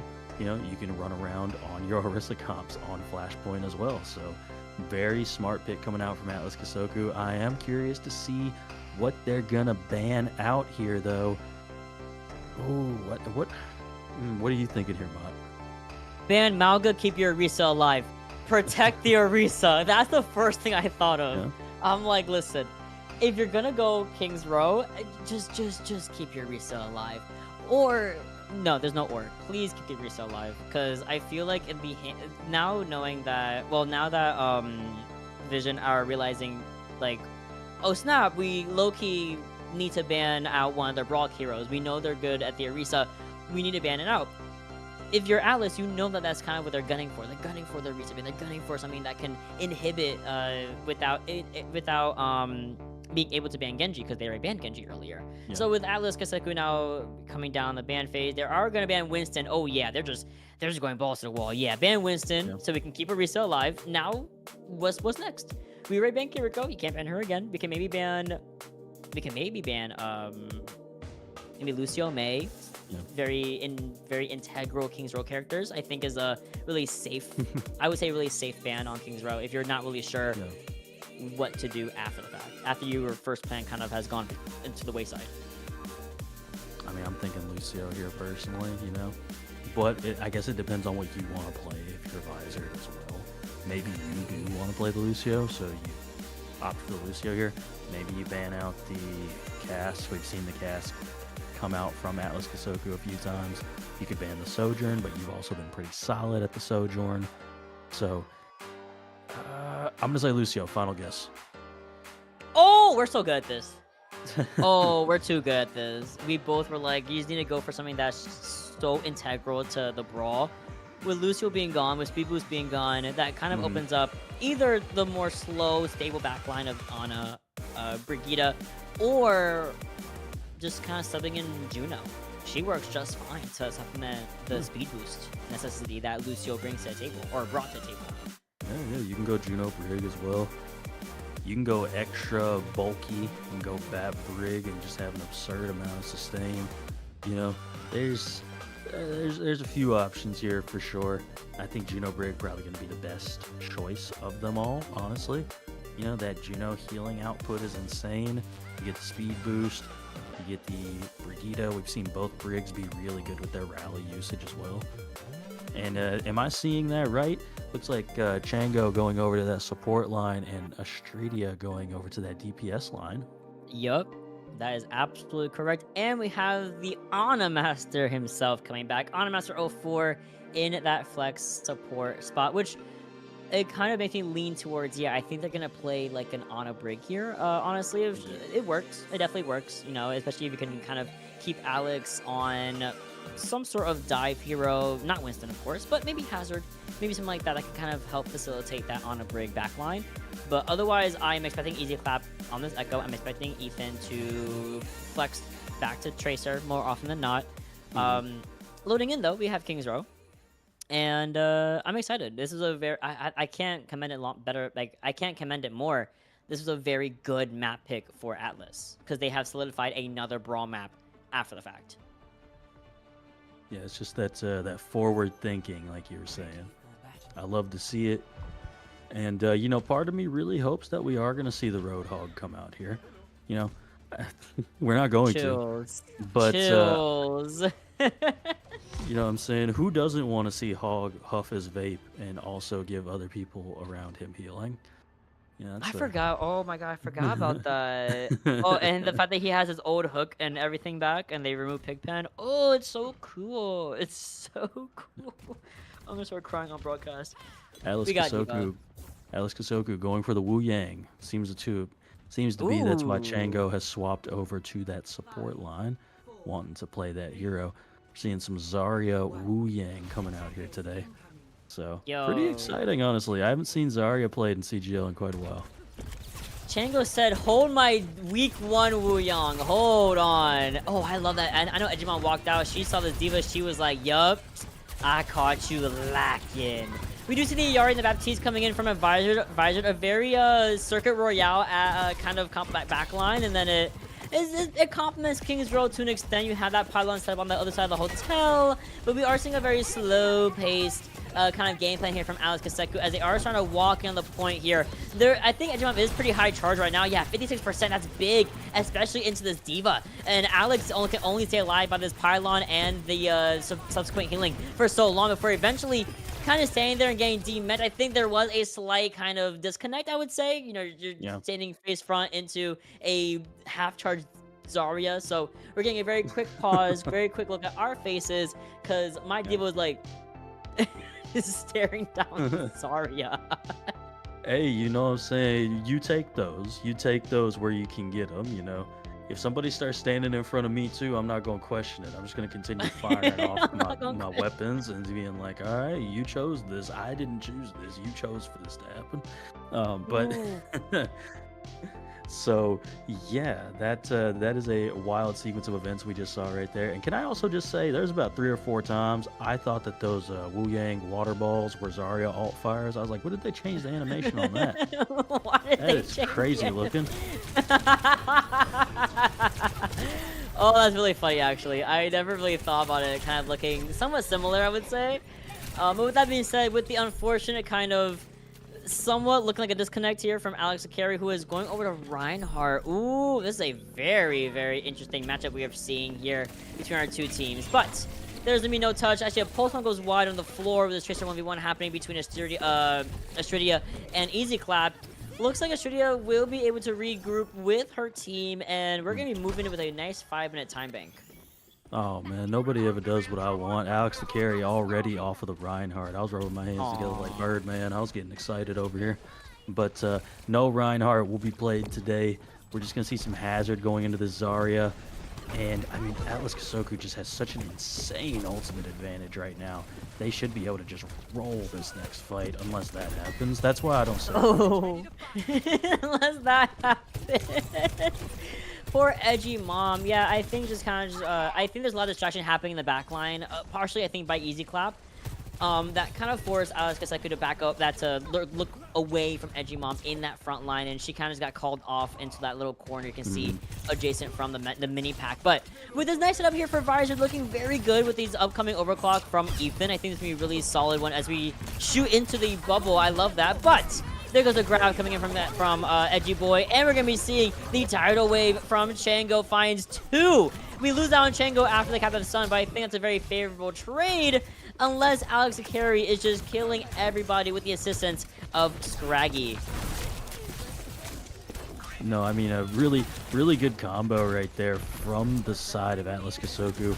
You know, it's good to see the intelligent usage of that Wu Yang ultimate, having not seen too much of it just yet. Silisi going to have this Kitsune Rush online as well. We haven't seen too much Kiriko, honestly, so it'd be nice to see that come out. And here comes the Kitsune Rush. Ooh, the rush comes out, but there's no one there. Visored kite out so quickly. In fact, Astridia is super not there. Gonna be taken down by her mirror match of Easy Clap. And with that being said, with a 3-minute time bank now kind of taken away from the side of Alex Kessoku, they started with 5 minutes, now it's dwindling down to just 3. We have Downpour online, and there goes Edgy Mom with no bubbles and resources and nothing else to her name. Oh, we had the beans gun. Okay, I see you, Easy Clap. I see you. Oh my goodness, and the Zarya getting swapped off of now. Edgy Mom gonna opt for that Orisa once again. And I mean, honestly, at this point, you kind of just have to locate one of these squishier targets or try and deal with Alex the carry when they jump in on your back line. But Spectre gonna have this blade, and they've been really good with it so far. Great downpour comes in, but just the one body in it is just Edgy Mom, who is of course on Orisa, so not gonna go down quite that easily. But the added effect of this overclock and also separating Edgy Mom from the rest of the team here should be the end all be all. Unfortunately, Silsi will be the next one to go down. And I mean, it's just a matter of the fact that we're just cleaning up this engagement, this fight here in favor of Visored. There goes Astridia, taken down by Ethan, taking the mega. Ooh, good O charge. Look at that. Ooh, I wish my tank would do that. You know, getting hit by Wu Yang consistently is almost disrespectful. It's like you're just getting slapped in the face with water over and over again. Like, I don't know, man. I think I'd be mad if I was in a fight and somebody just threw water at me, just repeatedly like that. Like, that is crazy. Chango going to have this ult online though. Are they gonna combo it with the blade? I wonder. That'd be kind of crazy. Yo, Wu Yang ult with Blade or Terror Surge is... There it is, it's coming. Here comes the Wu Yang ult, and the Tidal Blast helps that Dragon Blade gets so much value. It's so cheap. It's so free. It's so good to see. There goes Sisley, but I think we're okay with that because the Pulse Bomb is definitely going to be committed onto Alex to carry. Easy Clap does find a very low Spectre in the meantime, but I think that's pretty all right for Alex Kessoku, as they are going to be able to not only shut down a retouch, they're going to get an extra minute and a half in this last engagement. And I mean, Wu Yang just doing such a great job in like these mid fights, just having a really good exchange, having that high damage output, the relatively high healing output as well when they're able to slam their various abilities. And I mean, you're seeing it right here. Just look at this, the way you get to just curve these water balls and just constantly look at all these targets that they're just getting from way out in the middle of nowhere. And that movement speed you talked about earlier. Yo, Chango will be out of there so fast. You're not going to see them for another, like, 2 fights. Here comes the Cat of the Sun coming in from Scraggy. Up against the, actually, funnily enough, up against the opponent, the Waterbender versus the Firebender. Kind of funny to think about, if you will say. But Scraggy finds 2 just for his efforts. I mean, you're just going to be able to stagger out Edgymom a little bit here. Losing out on Alex, but, I mean, Alex is right there. Unfortunately, Edgymom is all the way over there instead. And Kane finding the last elimination onto the Tracer. But it's a really good reset here for Visored, especially as they have 3 offensive ultimates on in the back pocket. Yo, it looks crazy. Yeah. I just want to point out that Spectre got a Pulse Bomb kill in that last fight on Genji. So that might be the first time I've ever seen that occur. So that is a crazy sequence that just happened right there. Downpour does not manage to get anybody, and Anamaster's amplification matrix, I didn't see it come up either. Edgymom getting that kill's crazy. That was a really good, just like super focus onto Ethan and just forcing them into a very small spot where that last legend slide is not as favorable. And then you're just kind of bullying Scraggy just inches from the spawn door. But mind you, the car is still being contested, of course, by Easy Claps, and we're going to be facilitating this, helping elevate this fight with this overclock from Ethan. It doesn't really find too much, but it finds the space that gives Easy Clap that ability to take down 2 of the forces of Atlas Kessoku. Now, we're losing out on a lot of time, just 45 seconds. Yeah, we're basically in last fight territory here if you're Atlas Kessoku. You have the Pulse Bomb available from Astridia, and you do have Chango's ultimate available to you as well. That's about... Well, no, Spectre about to have this Blade online too, so we got that Blade Wu Yang ultimate combo available once again. If we don't lose on our hazard, yeah, but there it is. I do see the title get blast actually gets used selfishly by Chango themselves. The Pulse comes in onto Ethan, and that's a beautiful next elimination. Gonna be finding Alex carry after the Fat Blade will be reserved in the back pocket for this last fight as we are taking down the overtime counter. There will be one little touch here. I lied. Not from Scraggy, not from Clap, not from Anna Master either. It's a full cap, but at what cost? We have no time. Any cap is good, honestly. You know, having 0 time is tough, of course, but at least you have a clear win condition at this point. Just don't let Visored full cap. Just simple, yeah. If you are going to let them full cap, at least get them under a minute so that you both have some time. So you got a couple of clear things in your head to really just be like, hey, you know, even if they get around this last corner, we just have to make sure they do not full cap this map, and that is it. So not necessarily an easy task either for the side of Visored. They were having their moments there, but overall, I would say it's really tough. The Wu Yang just adding a whole new element that we haven't seen for this entire map, or for this entire series, I should say, from the side of Atlas Kessoku. I mean, not even just that, but also seeing it for one of the first times for the whole season, the season 16 of CGL, and it's only going to develop from here. This is just the first week or 2 since he's been out, after his playtest, of course, after he's been introduced into comp, day 1, for Y, and of course, we're gonna be seeing the Juno coming in for Anna Master and Ethan on Venture, a kind of a character I feel like has been sliding by when we talk about very strong characters as of late. I think Venture themselves has been very, very just kind of a... I think they're a menace, actually. That's what I'm gonna say. I think they're a menace. I think that they do a lot here, and Now we have the Zarya coming out from Alex Carey, and Astridia finds Easy Claps extremely easily in the first part of this fight. But we're still going to be seeing a big dive here coming in from Spectre, who does back out, and now everyone's forced to kind of reset around their Zarya. Yeah, absolutely. You can't afford to go in as soon as you're down. And, I mean, here you go. You're just going to see some Venture, just get some general ult charge, but immediately paying for it is Ethan.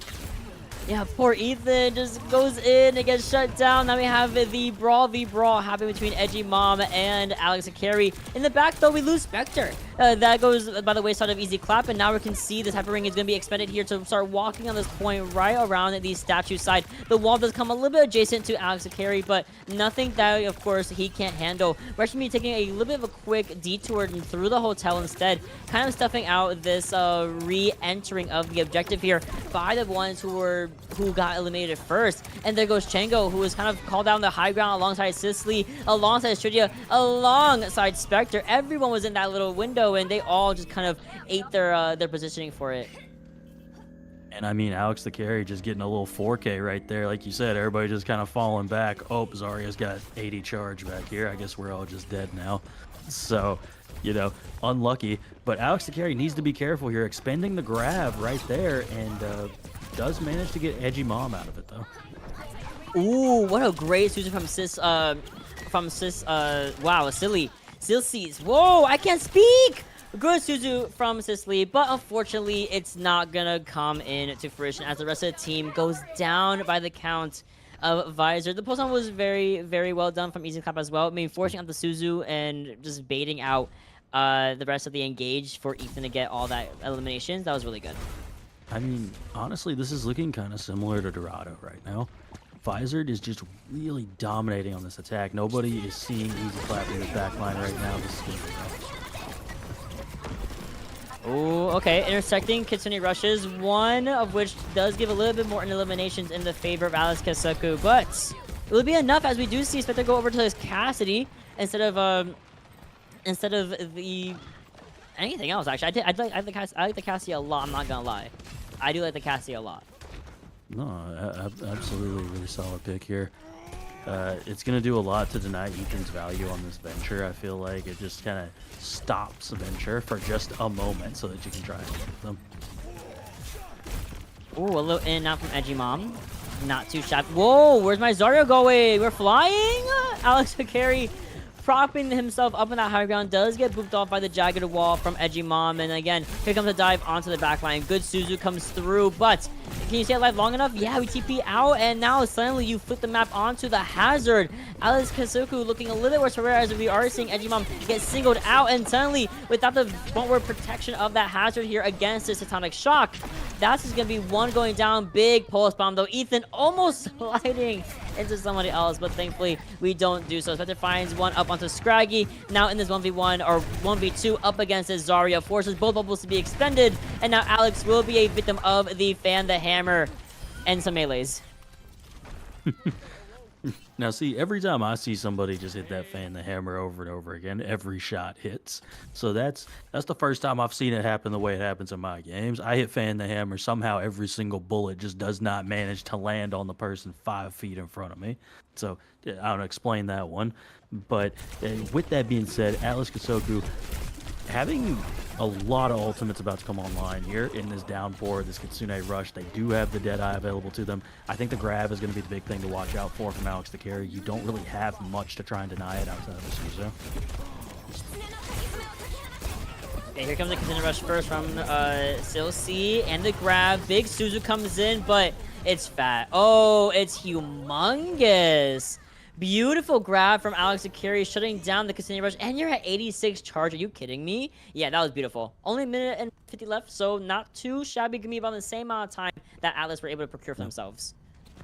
Well, and I mean, like I said, you don't have anything to deny that. When that grab comes online, you are probably going to win that fight. Just because all you have to do is get through a Suzu. As soon as you get through the Suzu, that's it. Ethan needs to be careful, though. That is the most 1 HP that has ever 1 HP. Okay? It might be the... I know the saying, venture real one, real one, one real, one real. That's exactly what that was. And here comes the downpour. Here comes the subsequent headshot after headshot onto Alex Carey from both Silsey and, of course, from Spectre. That's a very quick fight. Wow, they're in their spawn room. Beautiful. Now calling out Ethan by himself, and that's it. That I still online. We built up a title blast. This is great for Atlas. I like the swap over to the Diva here by Alex to carry. I feel like this last point has a lot of various high grounds that she'd be moving to very quickly. You can deny a lot of this damage coming through with Defense Matrix. And here comes the title blast onto the Tracer. Just barely managing to stay alive is Scraggy right there. My goodness. This is great. Great title blast from Chango. Still holding on to the Deadeye for dear life. It's just there to make space. It's just there to put some pressure onto Ethan, onto Easy Clap, onto Scrag, onto everybody. Now, Alex does go over to Diva instead. Gonna be kind of working to negate the Cassidy, this Kiriko, Chango's water orbs. Now the high ground's being controlled by Visored so far. That I once again still online here. The pressure is on, is definitely on for the side of Visored. They need a cap, as you mentioned, with more than a minute so they can force this into a drawable or a winnable situation for themselves. But Ethan going down is looking a little bit worse for wear. Next one going down might be on a master. They are going to be, RC is going to be able to slide and glide away to that opposing high ground to stay alive. But again, we're scouting out this Tracer. We're scouting out these engages. We're 90% to a pulse bomb, and everyone knows it. And you're getting looked at. Getting looked at super hard. Easy Clap. Just trying to not die here, but honestly, they probably should just die and regroup with their team at this point. We got your one, though. We got Silsey out of there. That's great. Downpour online, though, and we, again, a big scout onto the Tracer, onto Easy Clap. But you stall enough to have Pulse online, and now you have this dive going on to Edgy Mom, who is forced to back up to her team. We're under a minute, so this is great news for Atlas. Yes, absolutely. This is exactly the position you want to be in if you're Atlas. This is going to be the ult dump fight. If you win this one, if you're Atlas, this might be last fight, just looking at the fact that we're down to 30 seconds. Ooh, over the ray comes through from Master, but the downpour should be putting everyone in a very, very unfavorable position here. The one! Oh, I thought there was actually one health. But I think this is fine. Maybe you can die fast and get a quick recontest. This shouldn't be too shabby. We still have these big ultimates online here. It's just the humble Edgy Mom who is trying to stay alive and get for a touch. We have Continuous on the field here now. Comes in the studio. Comes in the Deadeye from Spectre on the left side. It gets scouted out by the defense matrix of Alex Carey. And then, of course, that new perk is just so strong against close range targets. Tidal Wave gets committed by Chango in the backline. We did it. We did it. We stalled to just 0-0 time, giving each team just a humble minute to attack. This is an incredibly drawable map, I would say right now. But the thing I would also like to point out, Atlas took a little while to cap first point. Visored capped first point in their very first fight on their attack. So you're kind of at a point where you just got to win this first fight if you're the attacking side, whichever side that happens to be. This time it's Atlas, Visored. Point being, you kind of just got to come out and win this first fight. You might have 2 fights, but, you know, ideally you would want to win this first fight as soon as you walk out the door. Agreed.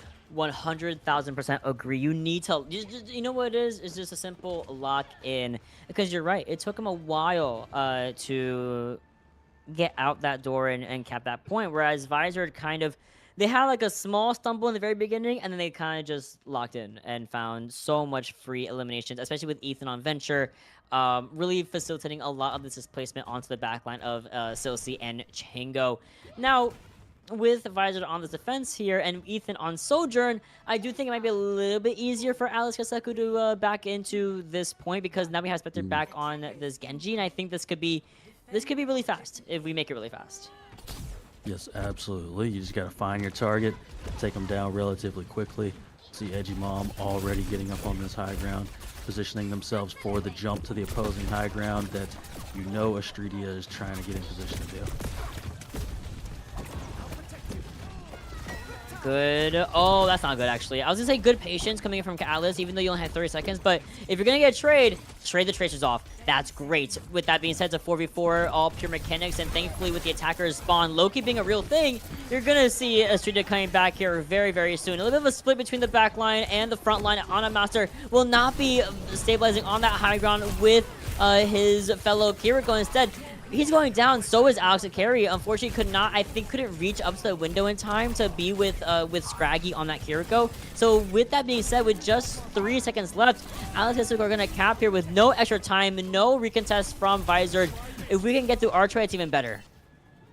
Still no ultimates online for either side either. We're going to have probably at least one more fight before anything like that comes up. And I mean, it's like you said, we really need to get through this archway. If you're Atlas Kessoku, you start feeling really confident once you get through this archway. Because arguably the rest of Kingsborough is just a walk in the park compared to this archway point. But Visored had the right idea. They're holding this nice long area. There goes Silsey. Well, who's next? Chango going very low, but nearly able to stay alive, or at least stabilize. But Alex Carey coming in as the little assassin that he is, and finds Chango kind of out and about in the hotel. And we force a bomb, and that's it. Spencer will be there just to be the last one going down by Ana Master. But 4 points on the board here, just hold. If you're Atlas, just hold for a game 5. Absolutely. You probably just want a full hold. You can potentially get a hold before the exact spot that card is at. You can get it stuck in the archway, but that's going to be very, very difficult to get it at such a specific point to not go any more forward, especially with you playing this hazard comp. You're not really, as Atlas, playing a comp that wants to just kind of sit there on point and hold it like that. You're more so wanting to be all over the map, you know, getting on a target consistently. And we're seeing that echo come out again from Easy Clap here on this final attack of King's Row for Visored. And I mean, here we go. Can this Echo get an insta kill, delete kill as it has been for most of this series? I think that's what it's really going to come down to. Ethan coming out with that Widowmaker as well, probably just going to take a shot and swap. But hey, that one kill can be enough for you to cap this point if you happen to get it. I'm thinking because Ethan just got off the high ground, wanted to kind of, I think was trying to scouting out what they were running again, because now he's back on that tracer here. It's fair, I get it. No one's gonna be picking that head up, especially at the master level, of which is this division, of course. I'm a little worried for Alex Kessoku. Now, we are sticking to our guns on both team series sides. Easy Clap, as you mentioned, on this Echo once again, which has very much been a problem more often than not. But whoa, what a fast rotation. But look how much faster Wu Yang is. But we're being looked at from all angles. Oh, that's just Django going down. But I think, again, if you're Alex Kessoku, you're kind of okay with trading that because you were able to kill the entirety of Visored. And then there's Ethan in the backline trying to be a little bit sneaky. But if you're Chango, you gotta be really careful because you're going for a spawn hold. Oh, hold on. Oh, force the recall. This is a whole fight having the back line here, but Chango cannot get out fast enough. Big hold here for the side of Visored, at least for the spawn hold. But Alice Kessoku is still looking very good as they are able to get Alice the carry out of this fight. They're gonna be on the bridge on the archway and wait for Chango to come back. Yeah, I mean, it looks like Ethan trying to get that kill onto Chango once again. We're seeing, yeah, here it is, the fight that is occurring. This is a tough fight to win, especially as a support. Oh, that was so close, but Ethan does still manage to get that kill. Oh my goodness. Oh, Ethan got jumped. Wait, this is definitely possible without Tracer there. Maybe it could be possible if Silsey can build up this Kitsune Rush. Of course, she is 78 to 80% over 43 from Scraggy. This is a big advantage to have, and there's nothing else really to boot after the fact. So if you're the side of Alex Kessoku, that is your win con. That is your... You don't have a win con anymore. That's it. Oh, no, they don't have a win con anymore. They don't have a Kitsune Rush. They don't have a pulse bomb onto Edgy Mom, and she is gone for the count. It's just Spectre who doesn't even have anything close to a Dragon Blade. Oh, my God, that's it. It's just Chango, but Chango's coming in with a Diva Bomb in the back pocket. Oh, 2, 1 meter, 0 meters, and it's a 5-4 win here for Visored. A 3-1, which could have easily gone either way. You know, that's got to be the rudest spawn camp I've seen casting a CGL game. Just Ethan repeatedly back there was that 2, maybe 3 times just killing Django as they came out of spawn on that Wu Yang. I mean, yeah, what can you do if you're just down a player like eternally for that entire round? I mean, just honestly, great play from Visored. You know, great first showing for them. And not even just that they were down a player, they were down a support. If you're down like your other tracer, okay, not too shabby. We can just kind of rely on our Soj or our Hazard or our backline to do damage. But you get rid of Wu Yan, you get rid of a Kiriko. It is pretty much a matter of the fact that you cannot sustain, especially just based off Kiriko heals. You just can't sustain through it. And she can't sustain through it either. She can TP more. They took out my TP twice, bro. If she could TP twice, we would have been fine. Trust me. Alice would have been just fine if she had her double swift step again. But with that being said, Visored takes the 3-1, and it was a very, very close game, I will say. They really cleaned up their versus the brawl, and they did a very good job. No, absolutely. All the maps were pretty close. I mean, even Ilios, with it being a 2-0, they were both like 99 to 100 type points. So, like, 2 very evenly matched teams. A couple things change here or there. Atlas could have easily taken this 3-1 as well. So, nothing to be too ashamed of here if you're Atlas. Both looking like really strong teams going into this Masters team, though. They sure do. And of course, with that being said, it's not CGL without an interview setting up for everybody. So we'll go to a very quick break, get ourselves set up, get our interview guests here. And I can't wait because Visored, again, first time competing in CGL. I have a couple of questions. I have a couple of, I want to get into that a little bit. So with that being said, we're going to a very quick break and we'll have our interviewee in here in just a couple of minutes.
Memories.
And we're back after a very heated, intense, overwhelming 4 map series. We have Visored coming in, not just one, but 2 wonderful interviewees to interview today. We have Alex and we have Scrappy here. How are we feeling after what? It's been like 2 hours now? Guys, what's the vibe looking like? It was draining. That was a tight series. That was a draining series. It was long. Yeah, I feel the same way. It was fun though. I had a good time. Yeah. Well, awesome. Glad to hear it. First season here in CGL. So, all right, my first question is actually going to be related to. It's actually going to be related to Dorado. It seemed like when y'all were starting off on Dorado, y'all started off a little slow with the diva composition and then kind of came around after that first round of Dorado and just never really looked back after that point. What happened? Did y'all just kind of get your feet under you? Like, what would you say changed between that first round of Dorado and every other round that you played on Diva?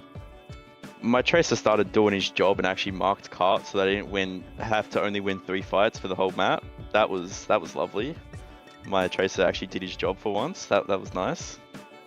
But I think it was more just mental reset. We were a bit, I think, overconfident after Ilios. I feel like we were, as a team, pretty overconfident, and then them pushing it that far on Dorado helped us mentally, like, just reset and get back and lock in. Okay.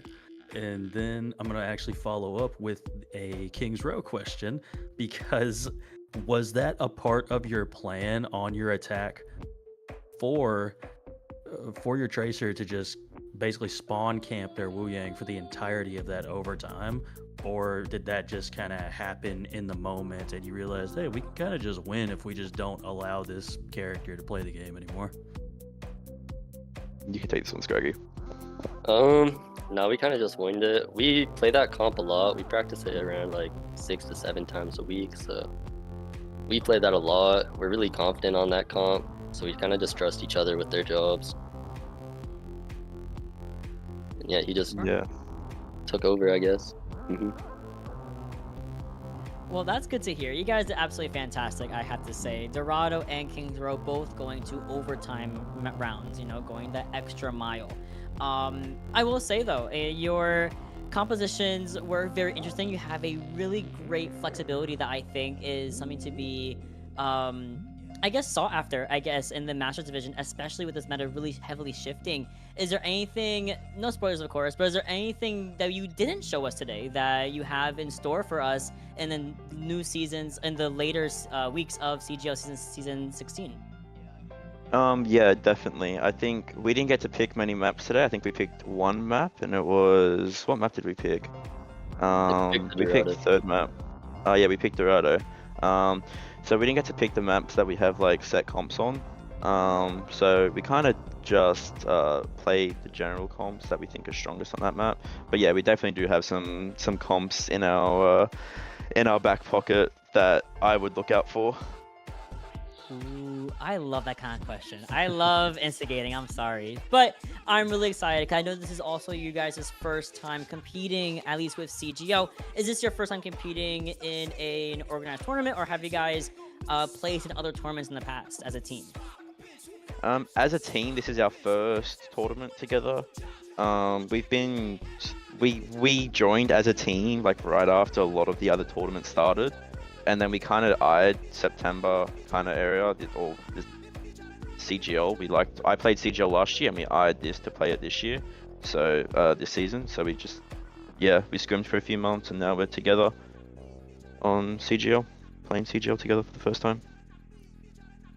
Love to hear that. You guys look very seasoned together. It definitely shows all that hard work you guys been putting in before the season even started. So definitely big kudos to you tonight. And of course, I'm gonna let you go because it's a little bit late. You've been playing this game for 2 hours straight, So I'll give you one last question for each of you. Who would you like to give a shout out to on the broadcast? And this can be quite literally anybody that comes to your mind. You go first. I'll shout out my team. Shout out Alex the Carry. Shout out Ethan. Shout out Shadow Killer. And shout out Easy Clappers. It's my team. I'd like to shout out our scrim partners, Shinigami's. I'd also like to shout out all my lovely fans out there. I know there's like only 6 or 7 of you, so but I shout out all of you.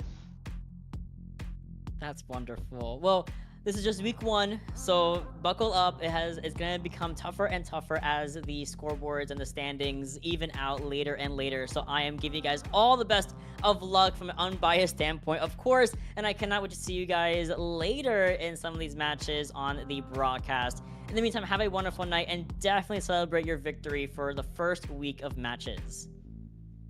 Yep, thank you. You as See ya. well. GG's. GG's.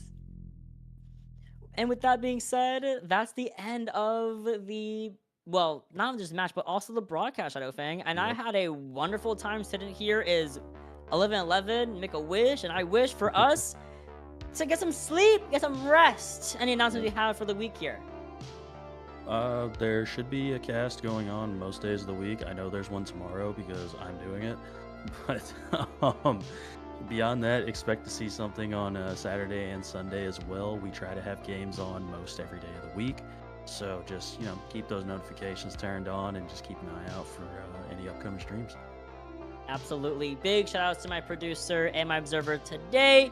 Y'all were fantastic, Echo and Hippie. Those are goats right there. Boom. Love them to death. In the meantime, we're going to go to not even a break. Sorry, we're going to end the stream. Have a wonderful night. We'll see you guys tomorrow and the rest of the week for the rest of our week 1 matches, all between the Plat division to Diamond, all the way up to our Open division as well, across many a region, NA, EU as well, playing in the Season 17. So there's a little bit of everything for everyone at all times of the day. In the meantime, have a wonderful night, and we'll see you guys tomorrow for our broadcast.